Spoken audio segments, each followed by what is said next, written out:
Absolutely.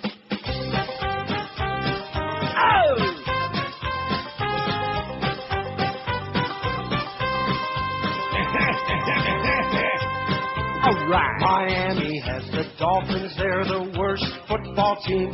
They flub the ball from goal to goal like no one's ever seen.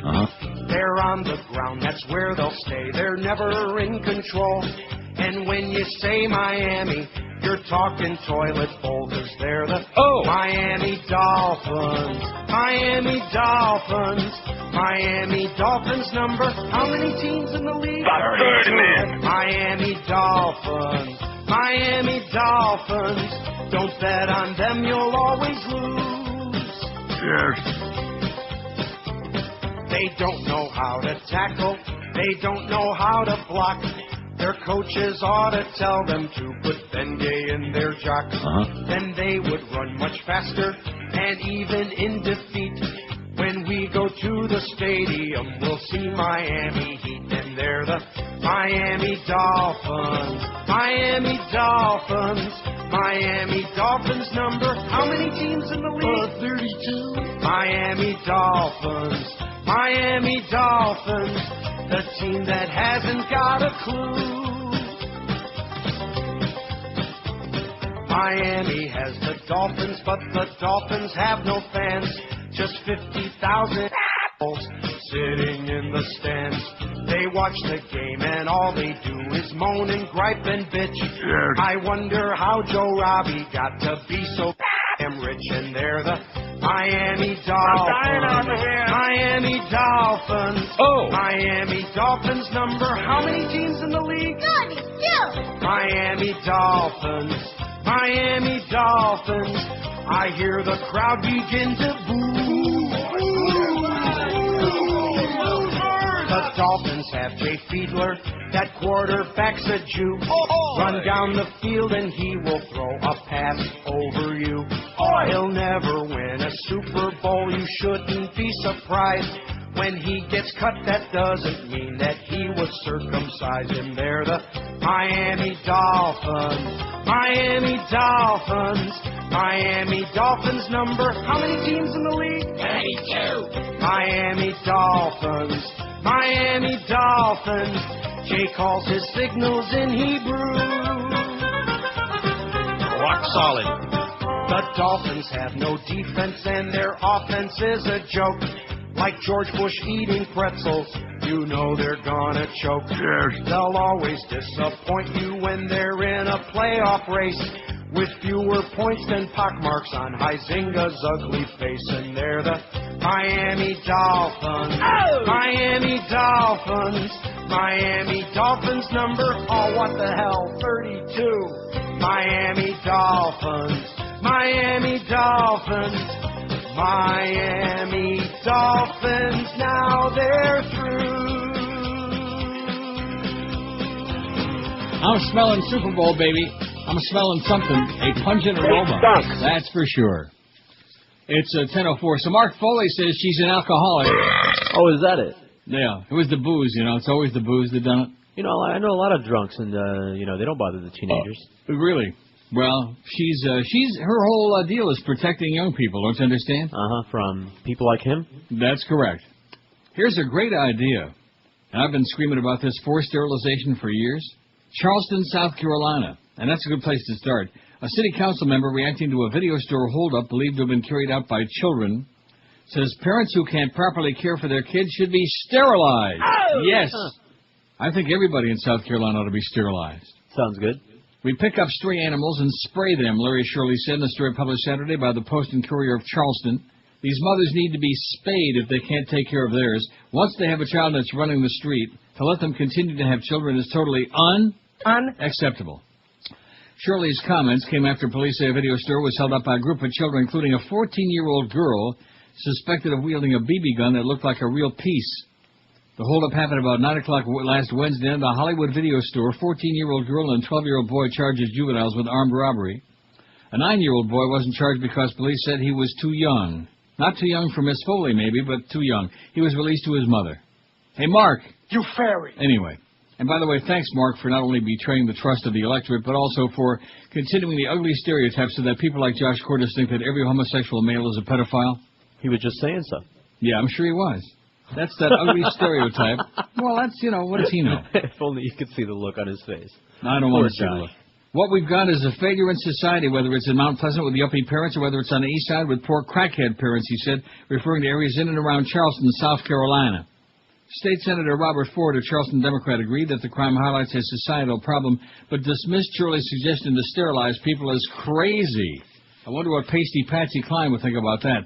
Crazy. What Larry Shirley needs to talk about is getting City Council to provide some recreational facilities and activities for these kids and creating an atmosphere conducive to a normal society, said Ford, also a former councilman in Charleston, South Carolina. Good place to start sterilizing everybody. Oh, there's that fat Denny Hastert. What did he know and when did he know it? That's always the question, isn't it? Cover up my ass. Take a big blanket, I'll tell you that. I'll get a tarp. Here's the poll from Friday. 2,290 votes, and this was a horrible poll by own admission. It stunk. Who is your most trusted celebrity? 685 said none. That's about 30%. About 30, man. None. Don't trust celebrities, okay? Don't trust Mark Foley either. Don't trust all these do-gooders that are running out there trying to protect your children. Just like Anita Bryant with that Save Our Children campaign. Then come to find out that her former husband, with all the homophobia that she and her ilk were spreading, former husband Bob Green, not the one that you know, was in the closet. In other words, gay. Yeah. Let me tell you, haven't I always said that the ones who are always pointing the finger at everybody else, right, they got those skeletons rattling around in their closet, man. Lots of noise in there. Lots of stuff going on. George Carlin is their most trusted celebrity. He was a late add-on, and boy, what I tell you, just like I predicted, he zoomed by the weak competition. 309 for George. I hate this poll, 241, 10.5%. Well, we did too, as a matter of fact. George Clooney, oh my goodness, 151. Tom Hanks, 112. Michael J. Fox, 107. Morgan Freeman, 180. Morgan Fairchild didn't have any. And J.P. Morgan didn't have any either. Henry Morgan didn't have any. Ron Howard, 87. Little Opie. Rachel Ray, 70. Oh, now I know who Rachel Ray is, by the way. Okay. Although over the weekend I've seen her on her promo for her insipid show. You saw her teeth? Oprah's got 69. Susan Sarandon, 60. Mel Gibson, 58. Hey, Mel. James Earl Jones, 56. How do you like that? Mel Gibson is their most trusted celebrity on Yom Kippur, no less. Boy, talk about anti-Semantic. Shame on you people. Tim Robbins, 36. Dan Marino, 36. Jane Fonda, 28. Denzel Washington, 23. Sean in the Pen, 22. Martin Sheen, 18. Reese Witherspoon, 17. And my boy James Franco had 5. Have to split up 5 ways. But like somebody told me on Friday, there's plenty to go around. That's what I heard. Mm-hmm. Speaking of plenty to go around, man wears cardboard box at Pennsylvania hearing. This is in Greensburg, Pennsylvania, the home of the Mountain View Inn, where they got really good liver and onions, man. That's a good restaurant. Mountain View Inn. You remember me talking about that years ago? Sure. Ever been there? No. No. A man accused of theft arrived for a preliminary hearing wearing a cardboard box on his head in an effort to conceal his identity. I bet you it was Nick Saban. Boy, talk about thin skin. That's what I love. I always love when you get a thin-skinned coach or GM or something like that. Really thin, hostile. If you thought the Wannstedt era was a disaster and didn't last too long, just wait till the Saban era comes to an end. Soon. How long do you think Wayne's going to put up with this crap? Oh, he'll give him another year after this one. I mean, I smelt it yesterday. I was sure that they were going to come back in tight and then win in overtime against the little girls team. And you know something? You realize how close we came to having a total disgrace over the weekend? The Hurricanes, just by the skin of their teeth, beat a little girls team on Saturday right there in the Orange Bowl in front of a paltry crowd of 36,107. Yeah, I got to tell you, there were a lot more people there than I thought there were going to be for Houston. Yeah. So in other words, you think there was a good crowd, 36,000 in the Orange Bowl? Well, it was 80,000 the Orange Bowl's people? not, PP, stadium. It's not PP? Dolphin Stadium now. Well, you better not have the PP in the Orange Bowl because you'll have to do it in the aisles because there's no turlets. At any rate, Justin Michael Kalitz, 26, wore the box at the suggestion of his lawyer while waiting outside a judge's office for an appointment Thursday morning. I'm trying to think outside of the box, so to speak, Attorney Jeff Leonard said. And Brad Pitt came by and said, "What's in the..." By the way, Michael Pitt is not related to Brad Pitt. We already been through that before. Right. Well, because I saw that movie, The Dreamers, again, that Bernardo Bertolucci movie over the weekend, The Dreamers, which the only reason anybody wants to see it is because of all the nudity. That is correct. And the ending is not acceptable. Well, they're all revolting in Paris. Yeah, I've been there. They're revolting, all right. Leonard said the move was prompted by concerns over whether a witness could be able to identify his client in connection with a July theft of RealWire. RealWire. The witness might see a photo lineup before his client went into the courtroom for hearing yet, and this was kind of a simple way to force the Commonwealth to meet its burden without the defendant having to reveal his identity. Kind of like Superman, he didn't want to put the glasses on.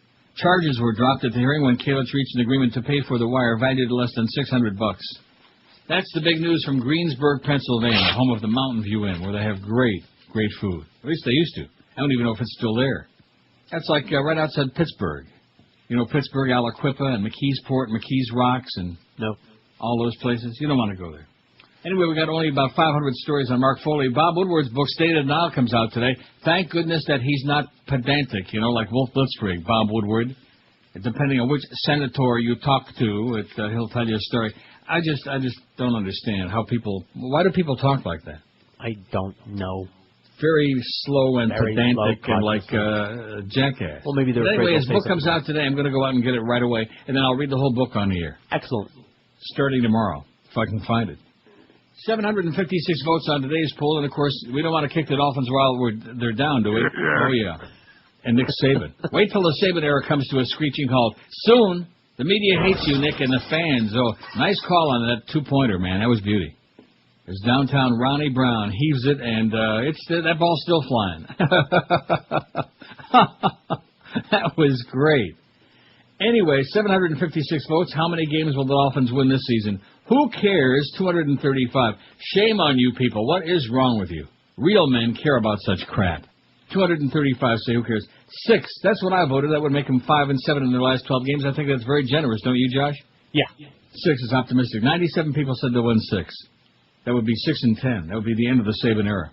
Screw the fish, say 88. Probably Jets fan. And by the way, now, did you see the last play in that game, Josh? Oh, yeah, that was awesome. I love those, man, when they're heaving the ball lateraling all around the field in time. The clock has run out and they got to score a touchdown.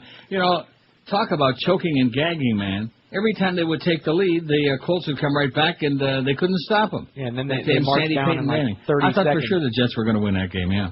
Very bad. Screw the fish, 88. And how about those Patriots kicking Cincinnati ass right there in Cincinnati? Even I was shocked at that. I still can't believe it. I'm with you. Yeah. That was bizarre. They're going to win 5. 83 people said 5. 78 people said they're going to win 4. 39 delusional people said they'll win 7. 31 people said they'll win 2, which means there's another win coming, so stay tuned. 30 people said... About 30, man. They're going to win 8. Yeah, likely story. 22 people said Solamente Trace, 3. 19 people said Super Bowl. They must have misread it and thought it said Toilet Bowl. Super Bowl, 19. I hate this bowl, 12, only 1.5%. 12 people said they're going to win 9. 6 people said they're going to win 10. 5 insane people said they're going to win 11. And 2 people said playoffs. Yeah, play off my ass. 762 votes. Yeah, the Hurricanes just 14-13 over a school of blind kids. The biggest names, the Aren't we best cursed down here, man? Neil Rogers. Like I said, aren't you Radio cursed down there? 560 Not me. Want a lollipop, little boy? No. Oh yeah, I got that something. I'm aching in my gland.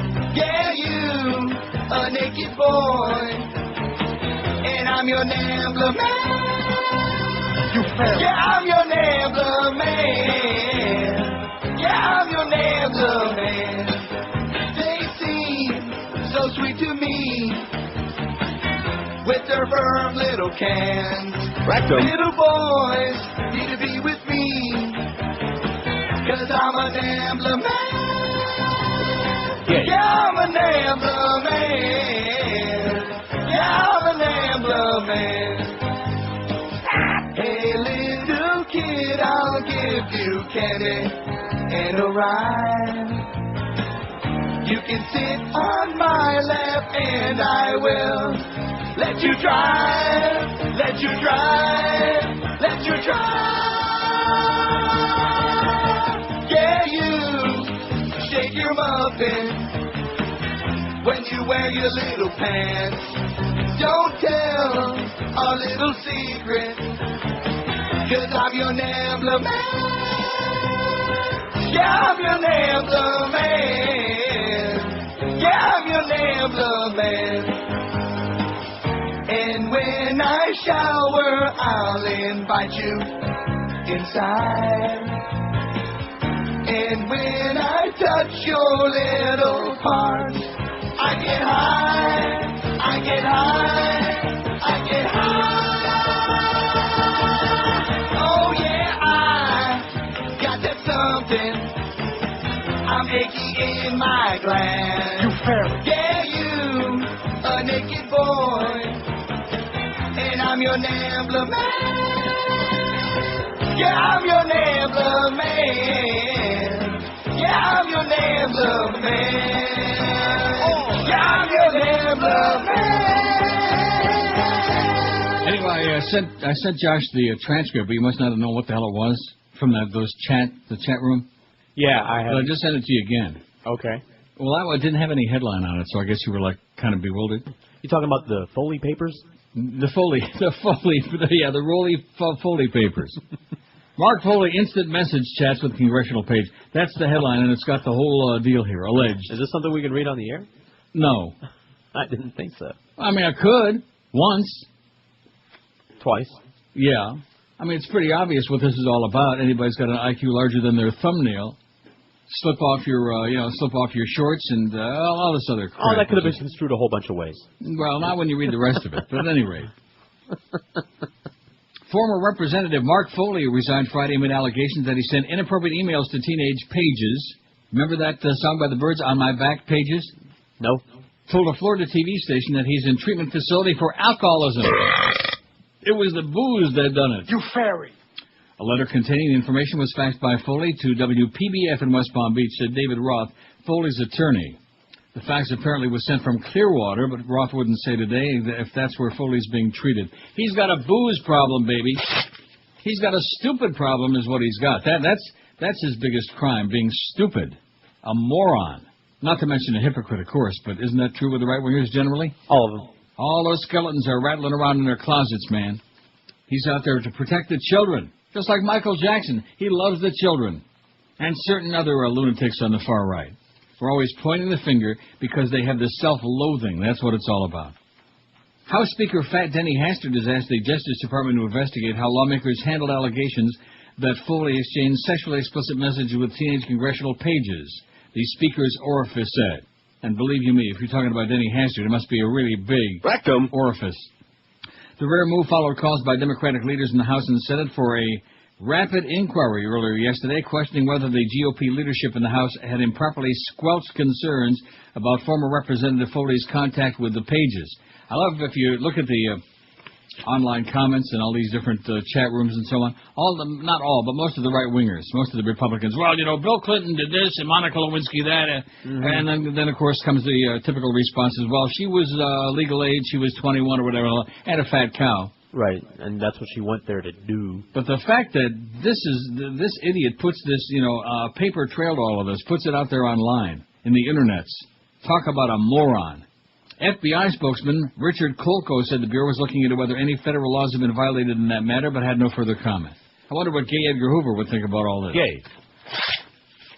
Sexually explicit messages from... I could read them all if you want, but I'm not going to do it. Just look on our website. I'm sure, Josh, have you got it yet? Did you find it?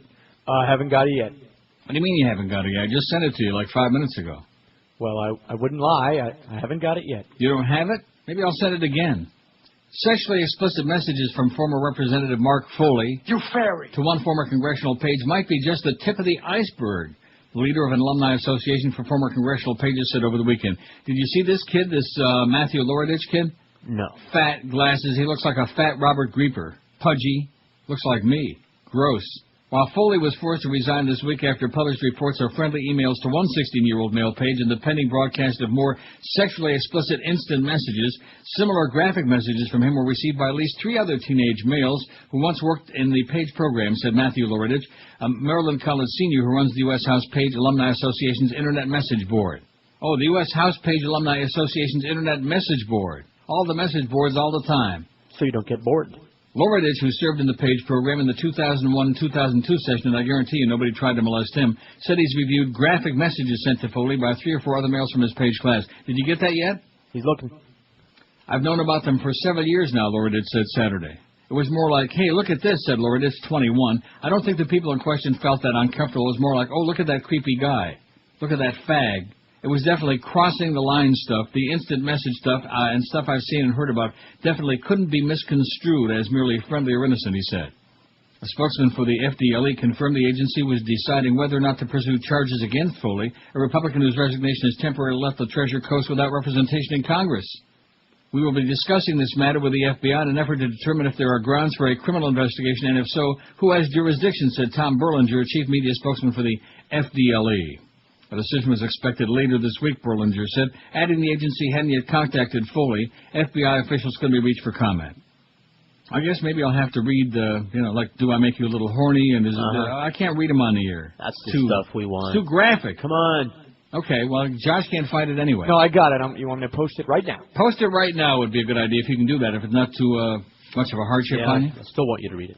You can maybe I will. Self-censor and all that. Yeah. The appropriate parts. All right. The inappropriate parts, I mean. the whole thing is an inappropriate part. God. And, of course, the obvious question is, we're never going to find out who this kid is. And we're never going to find out if he looked like. Now, I will say this, and then also some of the responses in the chat rooms are, well, it sounds like the kid was really into it, and he was probably gay himself. That makes it okay. Well, yeah, I guess that would make it okay that a 52-year-old member of Congress is sending these sexually suggestive, like, hey, what do you got and what are you doing with it kind of emails. Pointing hypocrite, yeah. Right. But and you saw that when they showed him again this morning. That one good page. God Almighty. Screamer is all I can say. Yeah. So maybe there are the gay youth. Maybe that's one of the areas of endeavor that they're attracted to is being a page in Congress, huh? Mm-hmm. Well, they have a lot of when you do pages in a book, you turn them. That's right. Fold them. Do not bend, staple, or mutilate. Mark Foldy. Yeah, Mark's folding it. Oh, look at this! I'm printing it all out right now. Here it is. So I guess we'll do the break, and then thanks to George, I'm going to read all this pornographic stuff on the air, so you'll take the fall for it. The biggest names, the best That's talent. right. This is Neil Rogers. The news story, man. The secret news story. Tired of the same boring old communion wafers at Holiday Mass? Open wide, Billy, and prepare to receive thy Savior. Oh, geez, Father O'Malley, wafers again? Now, Billy, this isn't just any wafer. It's not? No, through the divine miracle of transubstantiation, I've turned this ordinary wafer into the divine blessed body of Christ. Well, why does the body of Christ have to taste so yucky? Spice up your next communion with new Christ-A-Roni. Christ-A-Roni is a special blend of rice, spices, and seasonings, plus a bit of the body of Christ in every fluffy forkful. And Christ-A-Roni cooks up perfect every time, as he should. Can I have some more Christ, Father? That's Christ-A-Roni, Billy. Amen to that. Christ-A-Roni, the transubstantiation treat. 27 before the hour. Wait till you're our schedule today, man. You're going to puke your guts out. Well, we got the Mad Dog 2 to 4 because he ain't Jewish. Thank God for that. Then the Power Hour with Mad Dog and Joe Zagacki. In for a humper because it's Yom Kippur, 4 to 5. Then solo, Joe Zagacki, 5 to 7. If you think you like that, Curtis and Lenny Martez, 7 to 10. Oh, my God. And then Eddie K at 10 o'clock. No ball game because the Marlins season is over. The baseball season, regular season, is finito. And Don Trell says it was really swell. That's what, according to Don Trell, whatever the hell that means. Any interest? No. Here's that transcript, okay? Mark Foley instant message chats with congressional page. This is George Rodriguez inspired. That's right. You're the one that, well, haven't you read this? Don't you know what he said? Nope. No. Note, the exchange includes graphic sexual discussion. Foley. Hey, auto response from Kid. It just says redacted screen name, Okay. so I'll just say Kid. All right. Scrounging from food. Foley, okay. Keep scrounging. Kid, boo. Foley, bo dude. Kid, laugh out loud. Kid, where'd you go this afternoon? Foley, I'm in Pensacola, had to catch a plane. Kid, oh well, that's fun. Foley, indeed. Kid, what are you doing in Pensacola? Foley, now in my hotel room. Kid, well, why did you go there? Foley, for the campaign. Kid, have you officially announced yet? Foley, not yet. Kid, cool. Foley, how's my favorite young stud doing? Kid, tired and sore. Kid, I didn't know waltzing could make you sore. Foley, from what? Kid, what do you mean from what? From waltzing? I'm sore from waltzing. Foley, that's good. You need a massage.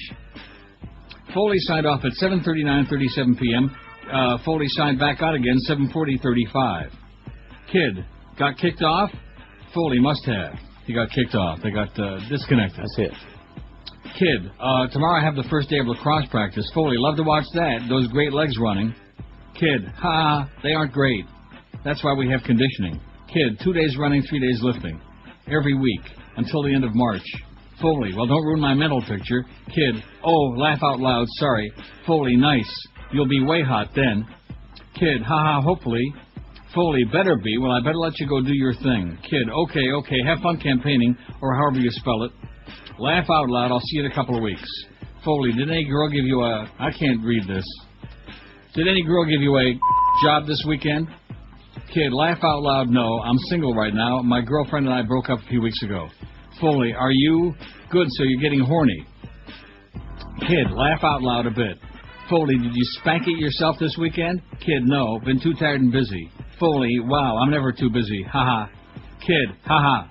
Foley, or tired helps me sleep. Kid, that's true. Kid, haven't been having a problem with sleep, though. I just walk in the door and collapse, well, at least this weekend. Foley, I'm sure.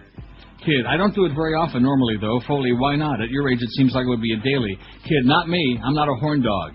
Maybe 2-3 times a week. Foley, that's a good number. In the shower? Kid, no, actually, usually I don't do it in the shower. Just because I shower in the morning and quickly. Foley, in the bed? Kid, I get up at 5:30. I'm out the house by 6:10. Foley, on your... I'm not going to read all these details here about how he does it. Oh, geez, you're sick. I think you sent some of these. Yeah. Foley, on your back? Not Kid, no, face down. Foley, love details. Kid, laugh out loud. I see that. Laugh out loud. Foley, really? Do you really do it face down? Kid, yeah. Foley, kneeling? Kid, well, I don't use my hand. I use the bed itself. Foley, I'm not going to read these things. This is Come on, sick. I need closure. Yeah, you need close your brain, okay, if you can find one. Foley, where do you unload it? Answer, kid, towel. Foley, really? Completely naked? Kid, well, yeah. Foley, very nice.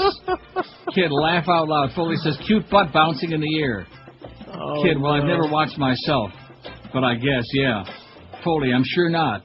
Great visual, I may try that. This goes on for pages, and it gets too graphic. I'm not going to read this. Is your little guy limp or growing? Oh, it's just too, What are you wearing? Kid, normal clothes, T-shirt and shorts. Foley, oh, so a big bulge. Kid, yeah. Love to slip them off you, Foley says. And grab the one-eyed snake. I'm not going to read any more of this. I don't know why everybody's making a big deal out of that. That's just a normal conversation between a congressman and his assistant. Between a member of Congress and a 16-year-old kid, right. Sure. That's right. Your normal kind of conversation. I have no doubt about that. Anyway, that's all you're getting, okay? The whole thing is on our website any second now, for those of you who didn't get enough there. It's been on there. Thank you. Oh, it's been on. It's been on for how long? Since like the middle of the break. Wow. Well, let me take a look at it. I want to make sure I see where this is. Oh, there's that pig Nancy Grace. I don't see where... Oh, Mark Foley, instant message, chats with congressional page. It's the first story under news, okay? And you can get all the other parts that I'm not going to read on the air. There's no way you're going to get me to read the rest of that. Sunday morning, yesterday, Britt Hume compared Mark Foley's behavior toward underage boys, sophomores, and juniors in high school to President Clinton's relationship with Monica Lewinsky. It might be redundant to say that this legitimizes Fox as a serious news network, but I'll say it anyway, where it's Stephen Elliott on the smirkling chimp. The faulty logic is obvious. There's no comparison between consensual legal sex between adults and the stalking and victimizing of children by an adult in position of authority over them.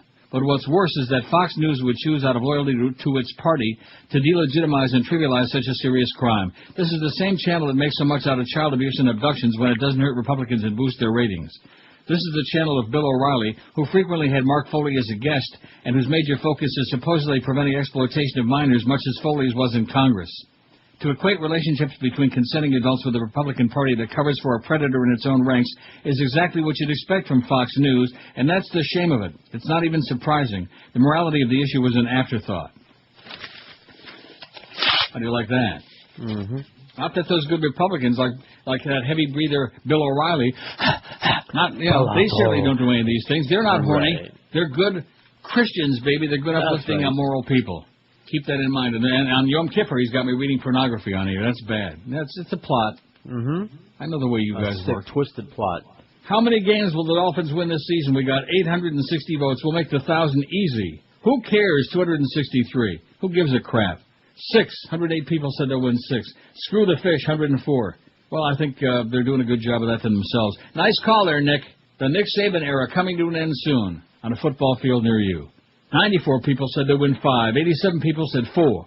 42 said 7. 34 people said solamente dos, 2. 33 said they're going to win 8. Likely story. 30 people said they're going to win 3. About 30, man. 31 people now. See, 3. They're getting more optimistic by the second. 22 people said Super Bowl. I hate this poll 15, only 1.7%. 13 people said they're going to win 9. 8 people said they'll win 10. 5 people said 11. And 3 people said playoffs. Oh, there'll be playoffs, all right. Just they ain't going to be in them. That's the problem. How many people said Super Bowl? I put that on there as a joke. That must be the joke vote. 23 sarcastic bastards said, we're talking Super Bowl, baby. Super Bowl. Boy, too bad it's Yom Kippur, man. We got Joe Zagacki in for the humper this afternoon. I can't wait to hear that power hour. Can you? What? Oh. Let me tell you again about your carpets, man. If you don't keep them clean, there's all kinds of schmutz down in there, especially on Yom Kippur. I've been using Dry Concepts for 21 long years in my homes, and believe you me, I wouldn't call anybody else, and you shouldn't either. Just because you can't see the dirt and mold in your carpet doesn't mean it's not in there. Next to your sink, like I always tell you, your carpets are the biggest collector of dirt, germs and crap in your entire house. In South Florida, you tend to go long periods of time without opening windows, which really can breed unhealthy conditions. More reason to dry clean those carpets on a regular basis with Dry Concepts. Your carpet lasts longer because it takes the dirt out of the fibers deep down in there and stays cleaner longer as well. It comes out softer, the colors come out looking brighter, and your house smells lemony fresh afterward, too. And don't forget, now Dry Concepts has got a plan to make frequent cleaning easy to save you a lot of cash. It's just a fraction of the cost of regular cleaning. Guarantee you, you'll never have a dirty carpet again if you use Dry Concepts. In Broward, call them at 954-930-7778. That's 954-370-7778 in Broward, or in Dayton, Palm Beach, it's a toll-free call. 1-800-248-5071. That's 1-800-248-5071. To make a long story short, they're the best in the world, Dry Concepts. The biggest names, the best talent. This is Neil Rogers, Sports Radio 560 AM. You do not belong in here, you damn crackhead. Go smoke your crack, please. I'll show you. I'm going to blow it all up. You're not going to blow me up. I'm going to blow you up. We're going to blow things up.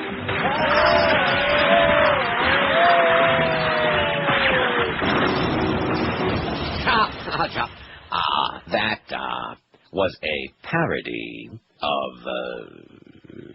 24, I believe. Was that a good parody, Mr. Franken? Yes, it was just like it.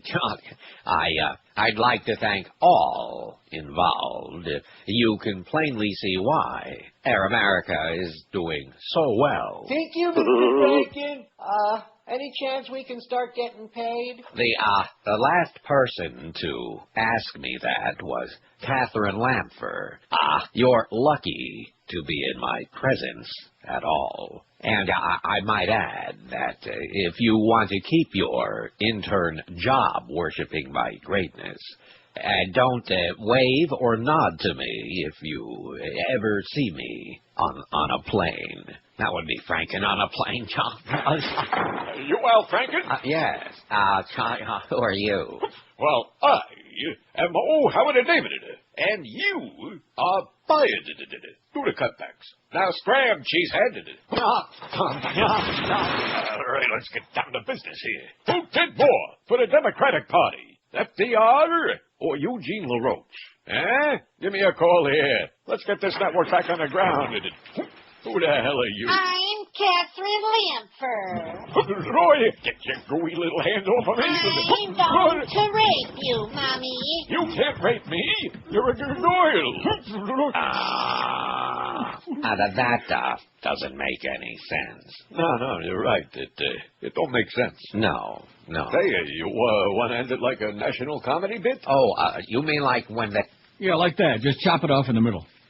It's 11 before 11 at QAM. Mad Dog at 2 o'clock. Then after that, you don't want to know. Here's the facts. A little caustic early in the morning on a Monday. Must be that Dolphin game and a hurricane just barely squeaking by because we're cursed in South Florida when it comes to football. Facts is I can trust Carlin to sit mute while Man Coder goes on and on spewing bile next to him on The Tonight Show. So I guess the two of them are going to be back on with Leno again. I don't know. I don't watch that. I don't have any interest. I won't watch it and couldn't care less. But I think the last time they had the two of them on the same show, he just kind of like sat over on the edge of the couch and had to resist shooting an arrow through that Adam's apple. Isn't that the way it works? Supposed to put an arrow through the apple? That's a great idea. This is dated September 12, 1998, to show you the hypocrisy of these right-wingers. Always the same crap, man. I mean, everybody's a pervert, but there's one group of people who just pretend that it's all the rest of us that are perverts. September 12, 98, St. Pete Times. For more than a week, members of Congress said they would avoid partisan politics when they got Ken Starr's report on President Clinton, but when they finally saw it Friday, they split along party lines. Republicans were aghast at Clinton's behavior, with many saying it showed he had lied and abused his power. It's vile, said Representative Mark Foley, Republican of West Palm Beach. It's more sad than anything else to see someone with such potential throw it all down the drain because of a sexual addiction. How do you like that? Pot calling the kettle pink. But, of course, she's got a drinking problem, Miss Foley. That's right. And once she gets out of that rehab, man, she's going to be just as good as new. Right. Richard Kim in The Nation says, "Rest in peace, Bill of Rights." On February 19, 1942, President Roosevelt signed Executive Order 9066, which led to the internment of 120,000 Japanese civilians, two-thirds of whom were U.S. citizens in military camps across the western half of the country, effectively stripping Japanese Americans of virtually all constitutional protections, including rights to property, trial by jury, and habeas corpus. 9066 is now widely decried as one of the darkest moments in U.S. history. In 1988, Congress passed Public Law 100-383, which apologized to Japanese internees, provided reparations, and created a public education fund to inform the public about the internment of such individuals so as to prevent the recurrence of any similar event. Congress should have enrolled in its own re-education program. By passing the Military Commissions Act, a.k.a. the Torture Bill, Congress has granted the Bush administration extraordinary powers to detain, interrogate, and prosecute alleged terrorists and their supporters. Anyone, anywhere in the world, at any time, may be summarily classified as an unlawful enemy combatant by the executive branch, seized and detained indefinitely in military prisons. As Bruce Ackerman points out in the L.A. Times, the definition of unlawful enemy combatant includes those who purposefully and materially supported hostilities against the U.S. by, say, writing a check to a Middle East charity, and may extend to U.S. citizens. Thanks to the Supreme Court's decision in Hamdi v. Rumsfeld, U.S. citizens at least appear to retain habeas corpus rights, a foundation of Western jurisprudence. Foreign nationals do not. The Act explicitly denies them the writ of habeas corpus, the right to be charged and tried, and the right to appeal any convictions in a court of law. These wartime powers rival and exceed those assumed by Roosevelt during WW II. Even worse, unlike the case of Executive Order 9066, Congress has given President Bush the stamp of legislative authority. In this context, perhaps the most craven vote cast for the torture bill came from Senator Arlen Specter. Though he believes the bill to be patently unconstitutional on its face, he voted for it anyway because he hopes the court will clean it up. But there's no reason to believe the courts will act in any such manner. As Ackerman points out, the Korematsu case, which validated Japanese internment, still stands as precedent. Since 9/11, federal courts in the Bush administration have used Korematsu-like language to define a state of emergency and justify racial profiling. And wingnuts like Michelle Malkin have argued that racial profiling and detention of Japanese during WW II was justified, as is profiling and detention of Arabs in the War on Terror. As Ackerman argues, congressional support of presidential power will make it much easier to extend the Korematsu decision to further mass seizures. Moreover, Hamdan v. Rumsfeld, a Supreme Court case that temporarily jeopardized Bush's extrajudicial detentions, specifically cited lack of congressional approval. Now Congress has given him this approval. For those who believe that mass internment can never happen again, the U.S. now holds 14,000 detainees in prisons in Iraq, Gitmo, Afghanistan, and other undisclosed locations. 14,000 people who can be held indefinitely without a fair trial by secret evidence to which they have no access or that may be obtained by what most consider torture. 14,000 and counting. Never again is now. No, we would never do that again. Right. That was bad. Of course not. Until it became expedient. Now, right. I better go out and get that Bob Woodward book. In fact, I could leave right now and be back in less than an hour. I'll play some music. No, I'll read that transcript. Yeah, I bet you would. 912 votes. We'll have 1,000 before noon on those Dolphins, man. I still can't get over it. As much as I was hoping that they would lose, and they did, I can't convince myself that they lost to an abysmal team that was 0-3. And you do realize, Josh, with any luck, except for one penalty, they'd be 0-4 now? Yeah. Penalty in that Tennessee game that... And you do realize I did tell you that it would be a really tough game for the Dolphins, and you didn't believe me? Well, I couldn't believe it. I saw it, and I still couldn't believe it. You know what I mean? Just like I saw the Patriots kick Cincinnati ass right there in Cincinnati, and I still can't believe that. Just amazing to me. Not that I would be watching football on the tube. You do understand that. Of course not. Spent all day Sunday watching football on the... Anyway, 925 votes. And we got 25 people said Super Bowl, and 4 people said playoffs. Oh! All right. Oh, there's Miss Foley on there. Foley Fallout. Hour, today's White House briefing. You'll see it live. Oh, yeah, Tony Snow. And, of course, she's saying, bada-beep, bada-boop, bada-bop. It's not a big deal. He never stole a freight train. The biggest names, the best talent. This is Neil Rogers, Sports Radio 560 QAM. Hey, football fans, QAM and Burger King want you to have Super Bowl 41 tickets. Stop by any participating Burger King restaurant each week and look for that week's special WQAM text message code. Then text that keyword to 25430, and you'll be automatically entered for a chance to win tickets to Super Bowl 41 at Dolphin Stadium. Plus, you'll also be entered for a chance to win tickets to see your favorite hometown team, your team in aqua and orange.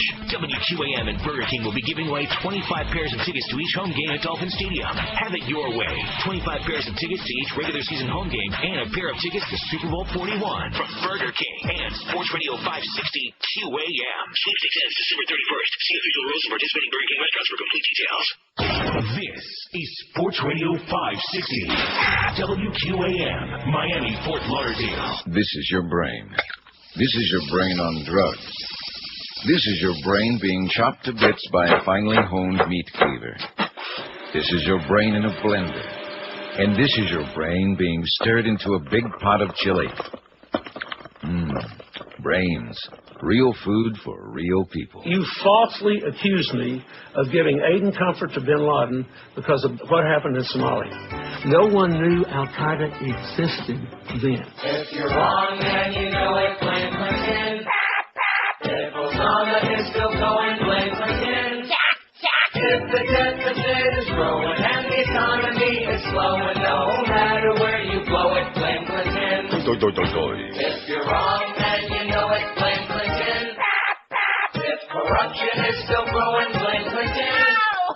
If the Middle East is going all to hell and it's showing, if terrorism's growing, blame Clinton. Richard Clark and all the intelligence people said that I ordered a vigorous attempt to get bin Laden and came closer, apparently, than anybody has since. All right. And you guys try to create the opposite impression when all you have to do is read Richard Clark's findings and you know it's not true. It's just not true.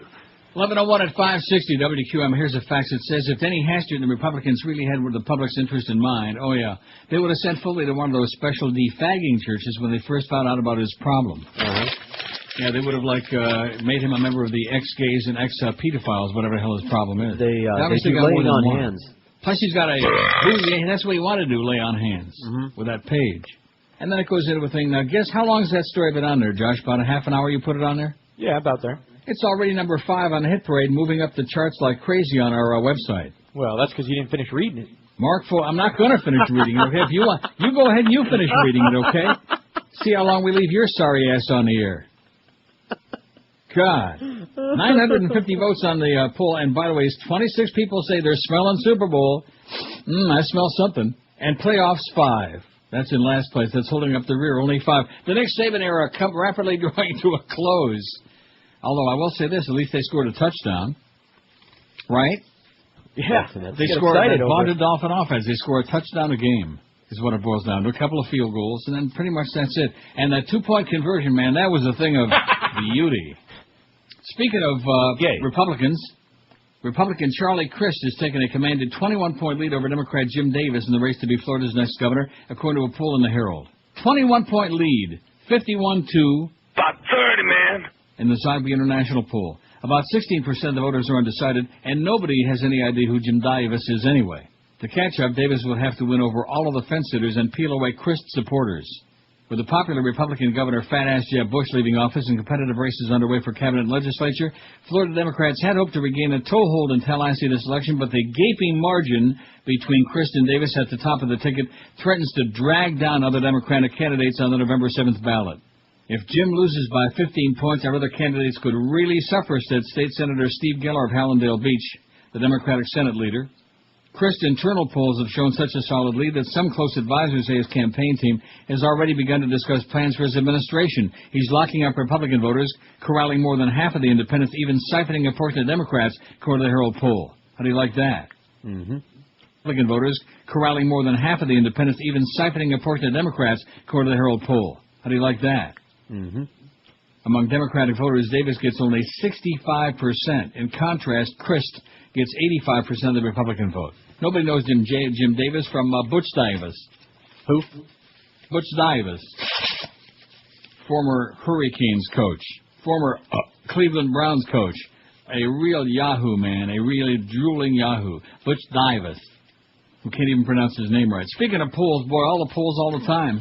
That's what Mark Foley wants. How's your poll doing? Mine's fine, thank you. I'm asking it. I was just quoting some more. You wanted me to read from that those emails. Oh, that was on there too? Well, something like that. Oh yeah. You wanted to know whether it was turgid, whether it was it's gross. Okay. It's typical kind of thing you'd expect a congressman to write to a 16-year-old page. Oh, he's moved into number 4 now. Mark Foley, instant message chats with congressional page, moved into a tie for 4th. And moving up the hit parade. I bet you by the time we leave here at 2 o'clock, it's going to eclipse how Mark Foley represents Brit Hume and Fox News, which is number 1 at the moment, with over 200 reads. There's my good friend Susan Candiotti. Originated in the state of Florida. It is not clear where that investigation will lead, but the FBI is the lead on it. Susan Candiotti, CNN, West Palm Beach. Yeah, the FBI is in on it. And like that other article said, just the tip of the iceberg. That's what he wanted to see, just the tip. I doubt it. U.S. Senator George Allen's Democratic opponent has closed the gap in the race, reflecting 2 difficult weeks for the first-term Republican battling claims of racial insensitivity. This is Senator Makakowicz, by the way, for those who are uninitiated. Allen and Jim Webb each had support of 43% of the respondents, according to the new MSNBC McClatchy poll conducted by Mason-Dixon Polling and Research. Mason-Dixon line, baby. Don't you love that whole idea of the Mason-Dixon line? Sure. 12% were undecided, 2% backed independent candidate Gail Parker. Allen, who was, of course, positioning himself for a 2008 presidential race as he sought re-election, led Webb by 16 points in the same poll 2 months ago. Now it's even Steven, 43-43, dead even. A dreadlock. A macaca-lock. Allen saw his support drop in a poll since he singled out 20-year-old Webb campaign volunteer of Indiana Senate at a nearly all-white rally August 11th, called him macaca, a word considered a racial slur in some cultures. And, you know, his mother was from Sudan. Did you know that? No. Where there were many macacas. I see. And evidently it was a word that was used in the family. And, of course, he on Eat the Press had the audacity to say, oh, he just made it up. Mm-hmm. The latest poll was conducted amid new widely publicized claims by Allen's former University of Virginia football teammates that in the early 70s, Allen often used the N-word to refer to black people. Allen said in a Friday night interview on the Fox News network that Webb and his, isn't that oxymoron, Fox News? That Webb and his Democratic allies were fanning the issues to confuse the voters. Webb campaign strategist Steve Jarding said the poll shows Allen is in a tailspin. He's in a Makakowicz tailspin. Oh, school lockdown in Vegas. Canine units arriving. Well, a day without a school shooting in America these days is like a day without sunshine, isn't it? We believe we have a perimeter around him at that house. A student may have brought a gun to school. Any idea who this person is? You have stated that was a former student, so that's that what Mark tells me Foley a little said. bit that you might have some idea who this person is, maybe reports from other students, or what are you getting? Well, the indications now are, yes, we do know who he is. We believe he's a juvenile, and we do think he's a former student who had been trespassed from the school. Isn't that what they said in Casanova, Wisconsin on Friday, too? It was a former student, and then later on it turned out it was a 15-year-old student in the school. You know, all the misinformation all the time. But just make it up. As if you don't have the info, just make it up. That's what we do. We haven't got a clue what the hell's going on, so we just talk crap, you know, make it up. How about Catherine Harris in that plane? What about it? Oh, and I do love the Geico spot with with Mini-Me. That's just, that's all over the place now. It's your birthday. Yeah. He is the best. He's great. Yes, he Spells is. His name again? Vern Troyer. Travis Bickle, is that his name? Yeah. You talking to me? Let's see, we got 970 votes. Before 11:30, we'll be past that 1,000 mark easy. No problem at all. We're just rolling along. We're doing it. You know, and the fact that the Dolphins are off to this 1-3 start and easily could be 0-4. That means they're going to lose even more millions across the street again on another dastardly Dolphins season. Isn't that going to be bad? They're going to probably lose even more than we lost on the Marlins. Anybody want those Marlin games next season? No. Come on, you can have them. We'll wrap it up and put a nice bow on it for you. British troops battling the Taliban are to withdraw from one of the most dangerous areas of Afghanistan. This is from the Brit Times online. After agreeing to a secret deal with the local people, with the local yokels. Over the past 2 months, British soldiers have come under sustained attack defending a remote mud-walled government outpost in the town of Musa Qala in southern Afghanistan. 8 have been killed there.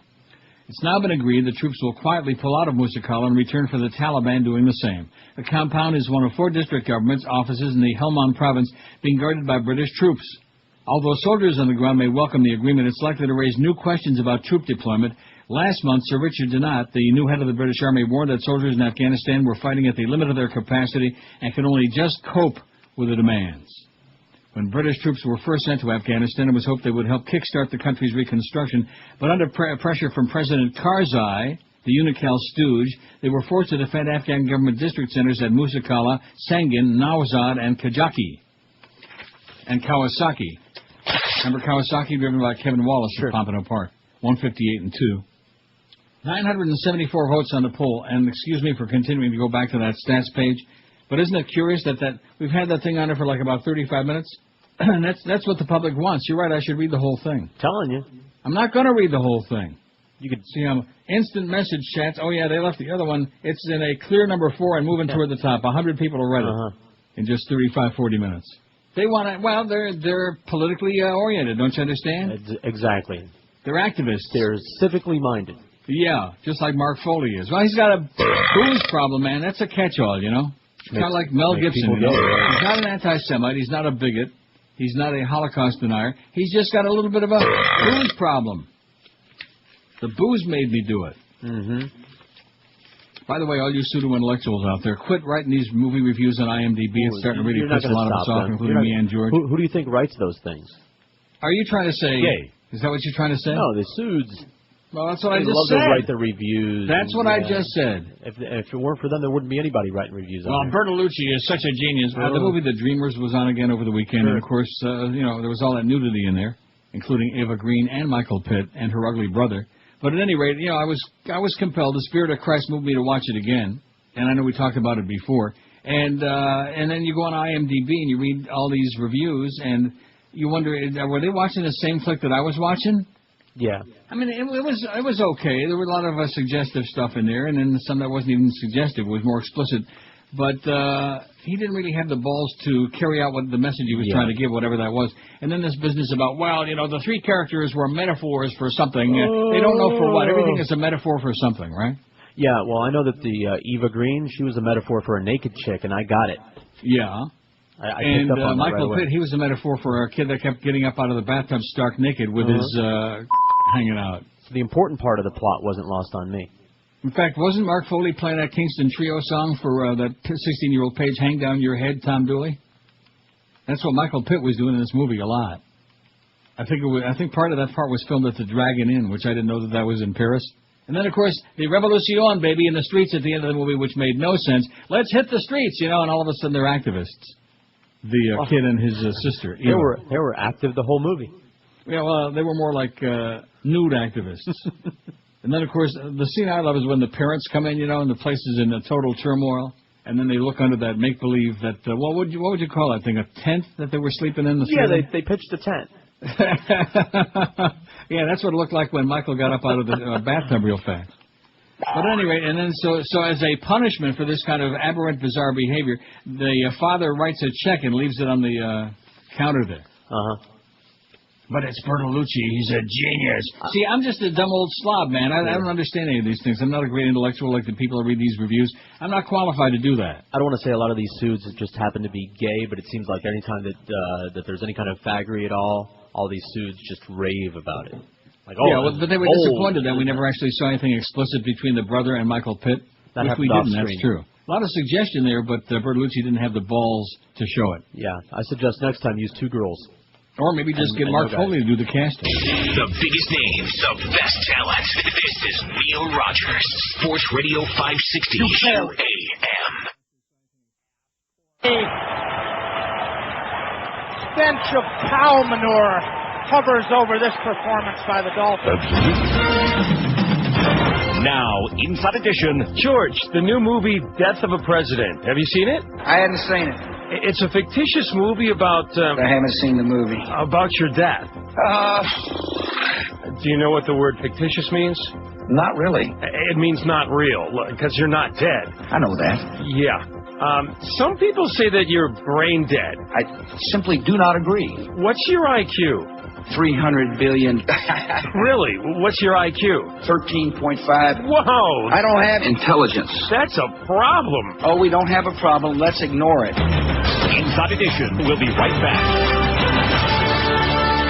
11:18 at 560 WQAM. So anyway, Foley says at 8:08:31, get a ruler and measure it for me.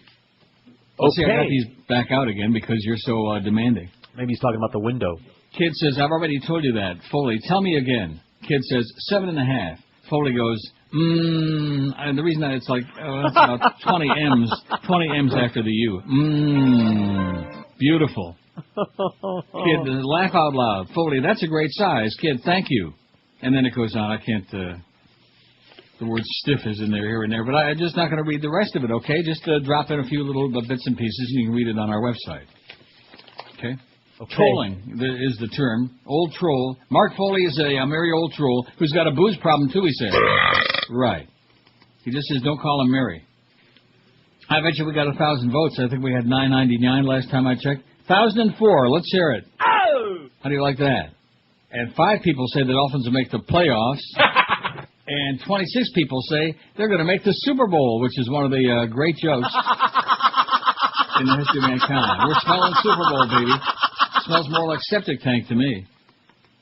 The FBI's top counterterrorism official harbors lots of concerns: weapons of mass destruction, undetected homegrown terrorists, and the possibility that old-fashioned mobsters will team up with Al-Qaeda for the right price. Though there's no direct evidence yet of organized crime collaborating with terrorists, the first hints of a connection surfaced in a recent undercover FBI operation. Agents stopped a man with alleged mob ties from selling missiles to an informant, posing as a terrorist middleman, a pimp. That case and other factors are heightening concerns about a real-life episode of The Sopranos teaming with Osama bin Laden's followers. We're continuing to look for a nexus, said Joseph Billy Jr., the FBI's top counterterrorism official. We're looking at this very aggressively. The new strategy involves an analysis of nationwide criminal investigations, especially white-collar crime, side by side with intelligence and terrorist activity. We've developed an ability to look harder and broader in a greatly enhanced way to see if there is any crossover, Billy said in an interview with the A&P. Organized crime syndicates could facilitate money transfers or laundering, human smuggling, ID fraud, or explosives and weapons acquisitions, officials said. The options are many for terrorist groups. There are 5 reputed La Costa Nostra families in New York, Russian criminal enterprises from Brighton Beach in the New York borough of Brooklyn to Moscow, and the emerging Asian crime syndicates that operate in many Islamic countries with Al-Qaeda offshoots. A contract study produced recently for the Pentagon and obtained by the A&P warned that the potential for organized crime assisting terrorists is growing. Isn't that what it also said in those emails? It's growing? I think that's what it said. Now, if you were 16 and you were getting emails like this from somebody who's supposed to be a reputable member of Congress... Depending on what you look like. No, a guy? Oh. I mean, wouldn't your response be... You fag. What are you talking about? I mean, wouldn't you be a little... I don't know. It'd be, you fag. My next call would be like to my lawyer asking him how much can I get out of this. Right, there you go. That would be a good idea. Blackmail sounds like a hell of an idea. 1,011 votes on the poll. The conclusion is the Sabin era is rapidly drawing to a close. Oh, speaking of those good religionists, you're going to love this. They cry, pray to Bush, and wash out the devil. Welcome to Jesus Camp. Oh, it's been all over the place. A documentary on evangelical Christian children's camps has caused an uproar in the USA. This is from the Guardian, UK. The children at Kids on Fire summer camp are intent as they pray over a cardboard cutout of President George Bush. They raise their hands in the air and sway, eyes closed as they join the chant for righteous judges. Tears stream down their faces. This is like the madrasas all over again. Absolutely. Tears stream down their faces as they're told that they are phonies and hypocrites and must wash their hands in bottled water to drive out the devil. Better not be that Perrier man, that French fry, that the Freedom Fry water. Yeah, that's got French pea in it. The documentary film Jesus Camp follows 3 children at the Kids on Fire Pentecostal summer camp in the small city of Devil's Lake, North Dakota. Oh, I bet you that's a hoppin' town.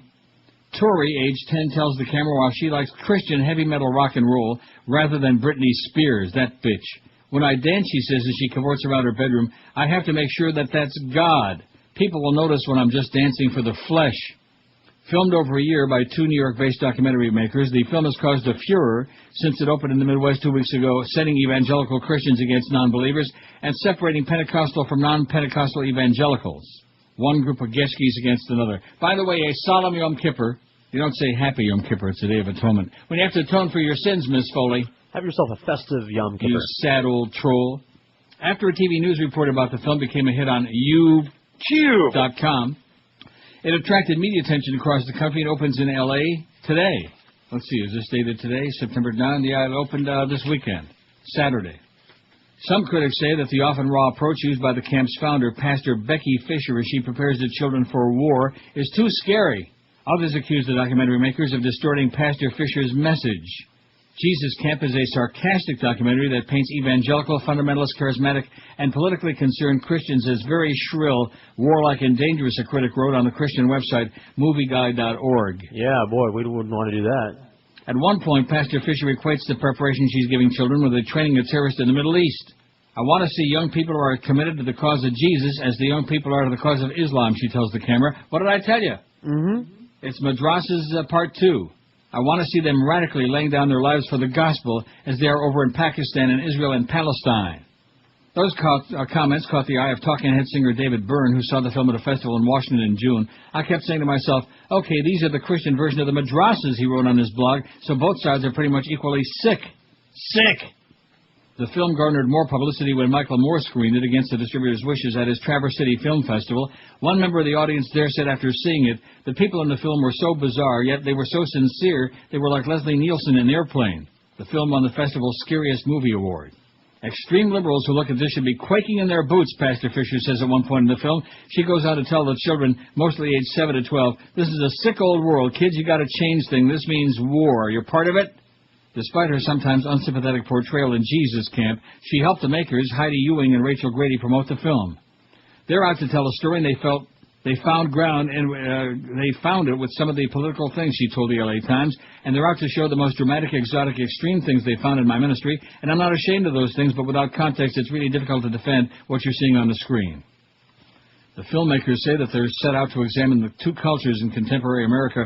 Clearly, there are two parallel Americas, they say on the film's website. One is a conservative counterculture comprised of tens of millions of evangelical Christians who feel engaged in a culture war with what they perceive as immorality and godless liberalism. But they deny that they deliberately misinterpreted their subjects or even took sides in the debate. We intentionally made a film that was devoid of a point of view, said the co-director, Rachel Grady. We did expect different reactions, but how stark those differences are has been fascinating. One camp watches it and want to send their kids to the camp. On the other end, there are people who want to call the cops. But the reaction from some evangelical groups has already harmed the film, which opened 2 weeks ago in some Midwestern states. The Reverend Ted Haggard, who runs the 30 million strong National Association of Evangelicals and appears in the film, called on his followers to shun the film. The box office in the Midwest did not meet the distributor's expectations. The Reverend Haggard said the film was too literal in its presentation of some of the opinions of Pastor Fisher. My concern is that those on the far left will use it to reinforce their most negative stereotypes of Christian believers, he told Christianity Today. The war talk, he said, was allegorical. It doesn't mean we're going to establish a theocracy and force people to obey what they think is God's law. Ms. Grady said she was disappointed by his reaction. We're very disappointed that somebody with such clout has rejected the movie, she said. I think he doesn't like how he comes across in the movie. Pastor Becky Fisher seems to be enjoying her moment of celebrity. I've gotten thousands of hits on my website, she told the LA Times. I'm wearing sunglasses in the airports. It's really making me nervous. According to the website, Pastor Fisher worked in business for 23 years before taking up a full-time ministry. She managed 2 family enterprises, a motel, and an FM radio station for 10 years, and then owned a custom sign shop and worked part-time as a children's pastor at her local church in Bismarck, North Dakota. Her Kids Ministry International states on its website, we believe that childhood is the time that God designed for people to receive the gospel. And all the controversy generated by the film, Pastor Fisher has defended herself. Excuse me, she says in the film, but we have the truth. How do you like that? She be having the truth. Maybe she's got a drinking problem. It's always a good excuse. The biggest names, the best talent. This is Neil Rogers, Sports Radio 560 UAM.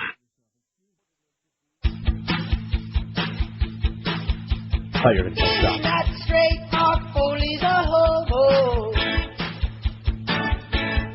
Absolutely. Another time Republican, moralist queer. Oh. You fairy. Raymond Neocon had to resign, yeah. Was it worth your career with a Christian blood? Did it feel that pride, conscience? Yeah,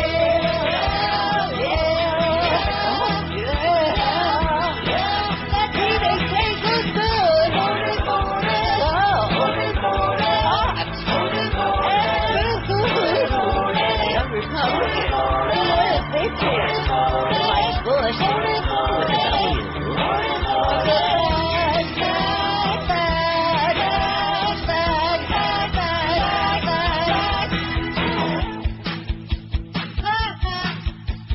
Can't run your gun, phony Marconi. Oh, having too much fun with smooth controlling. Jesus, Charlie Christ can't be far behind now. He took the border, pounder, pounder, pounder, pounder, back.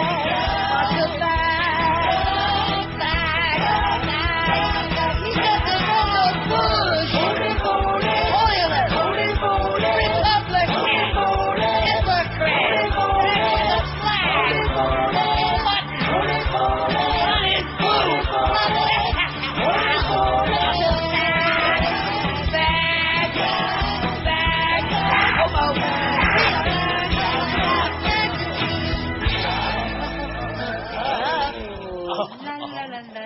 Now, are you telling me that the intercom is going back on the air again? We had that problem once before, and Josh is trying to tell me. It sounds like you're saying that on the air. Only problem is that you don't give it enough time when you press the button.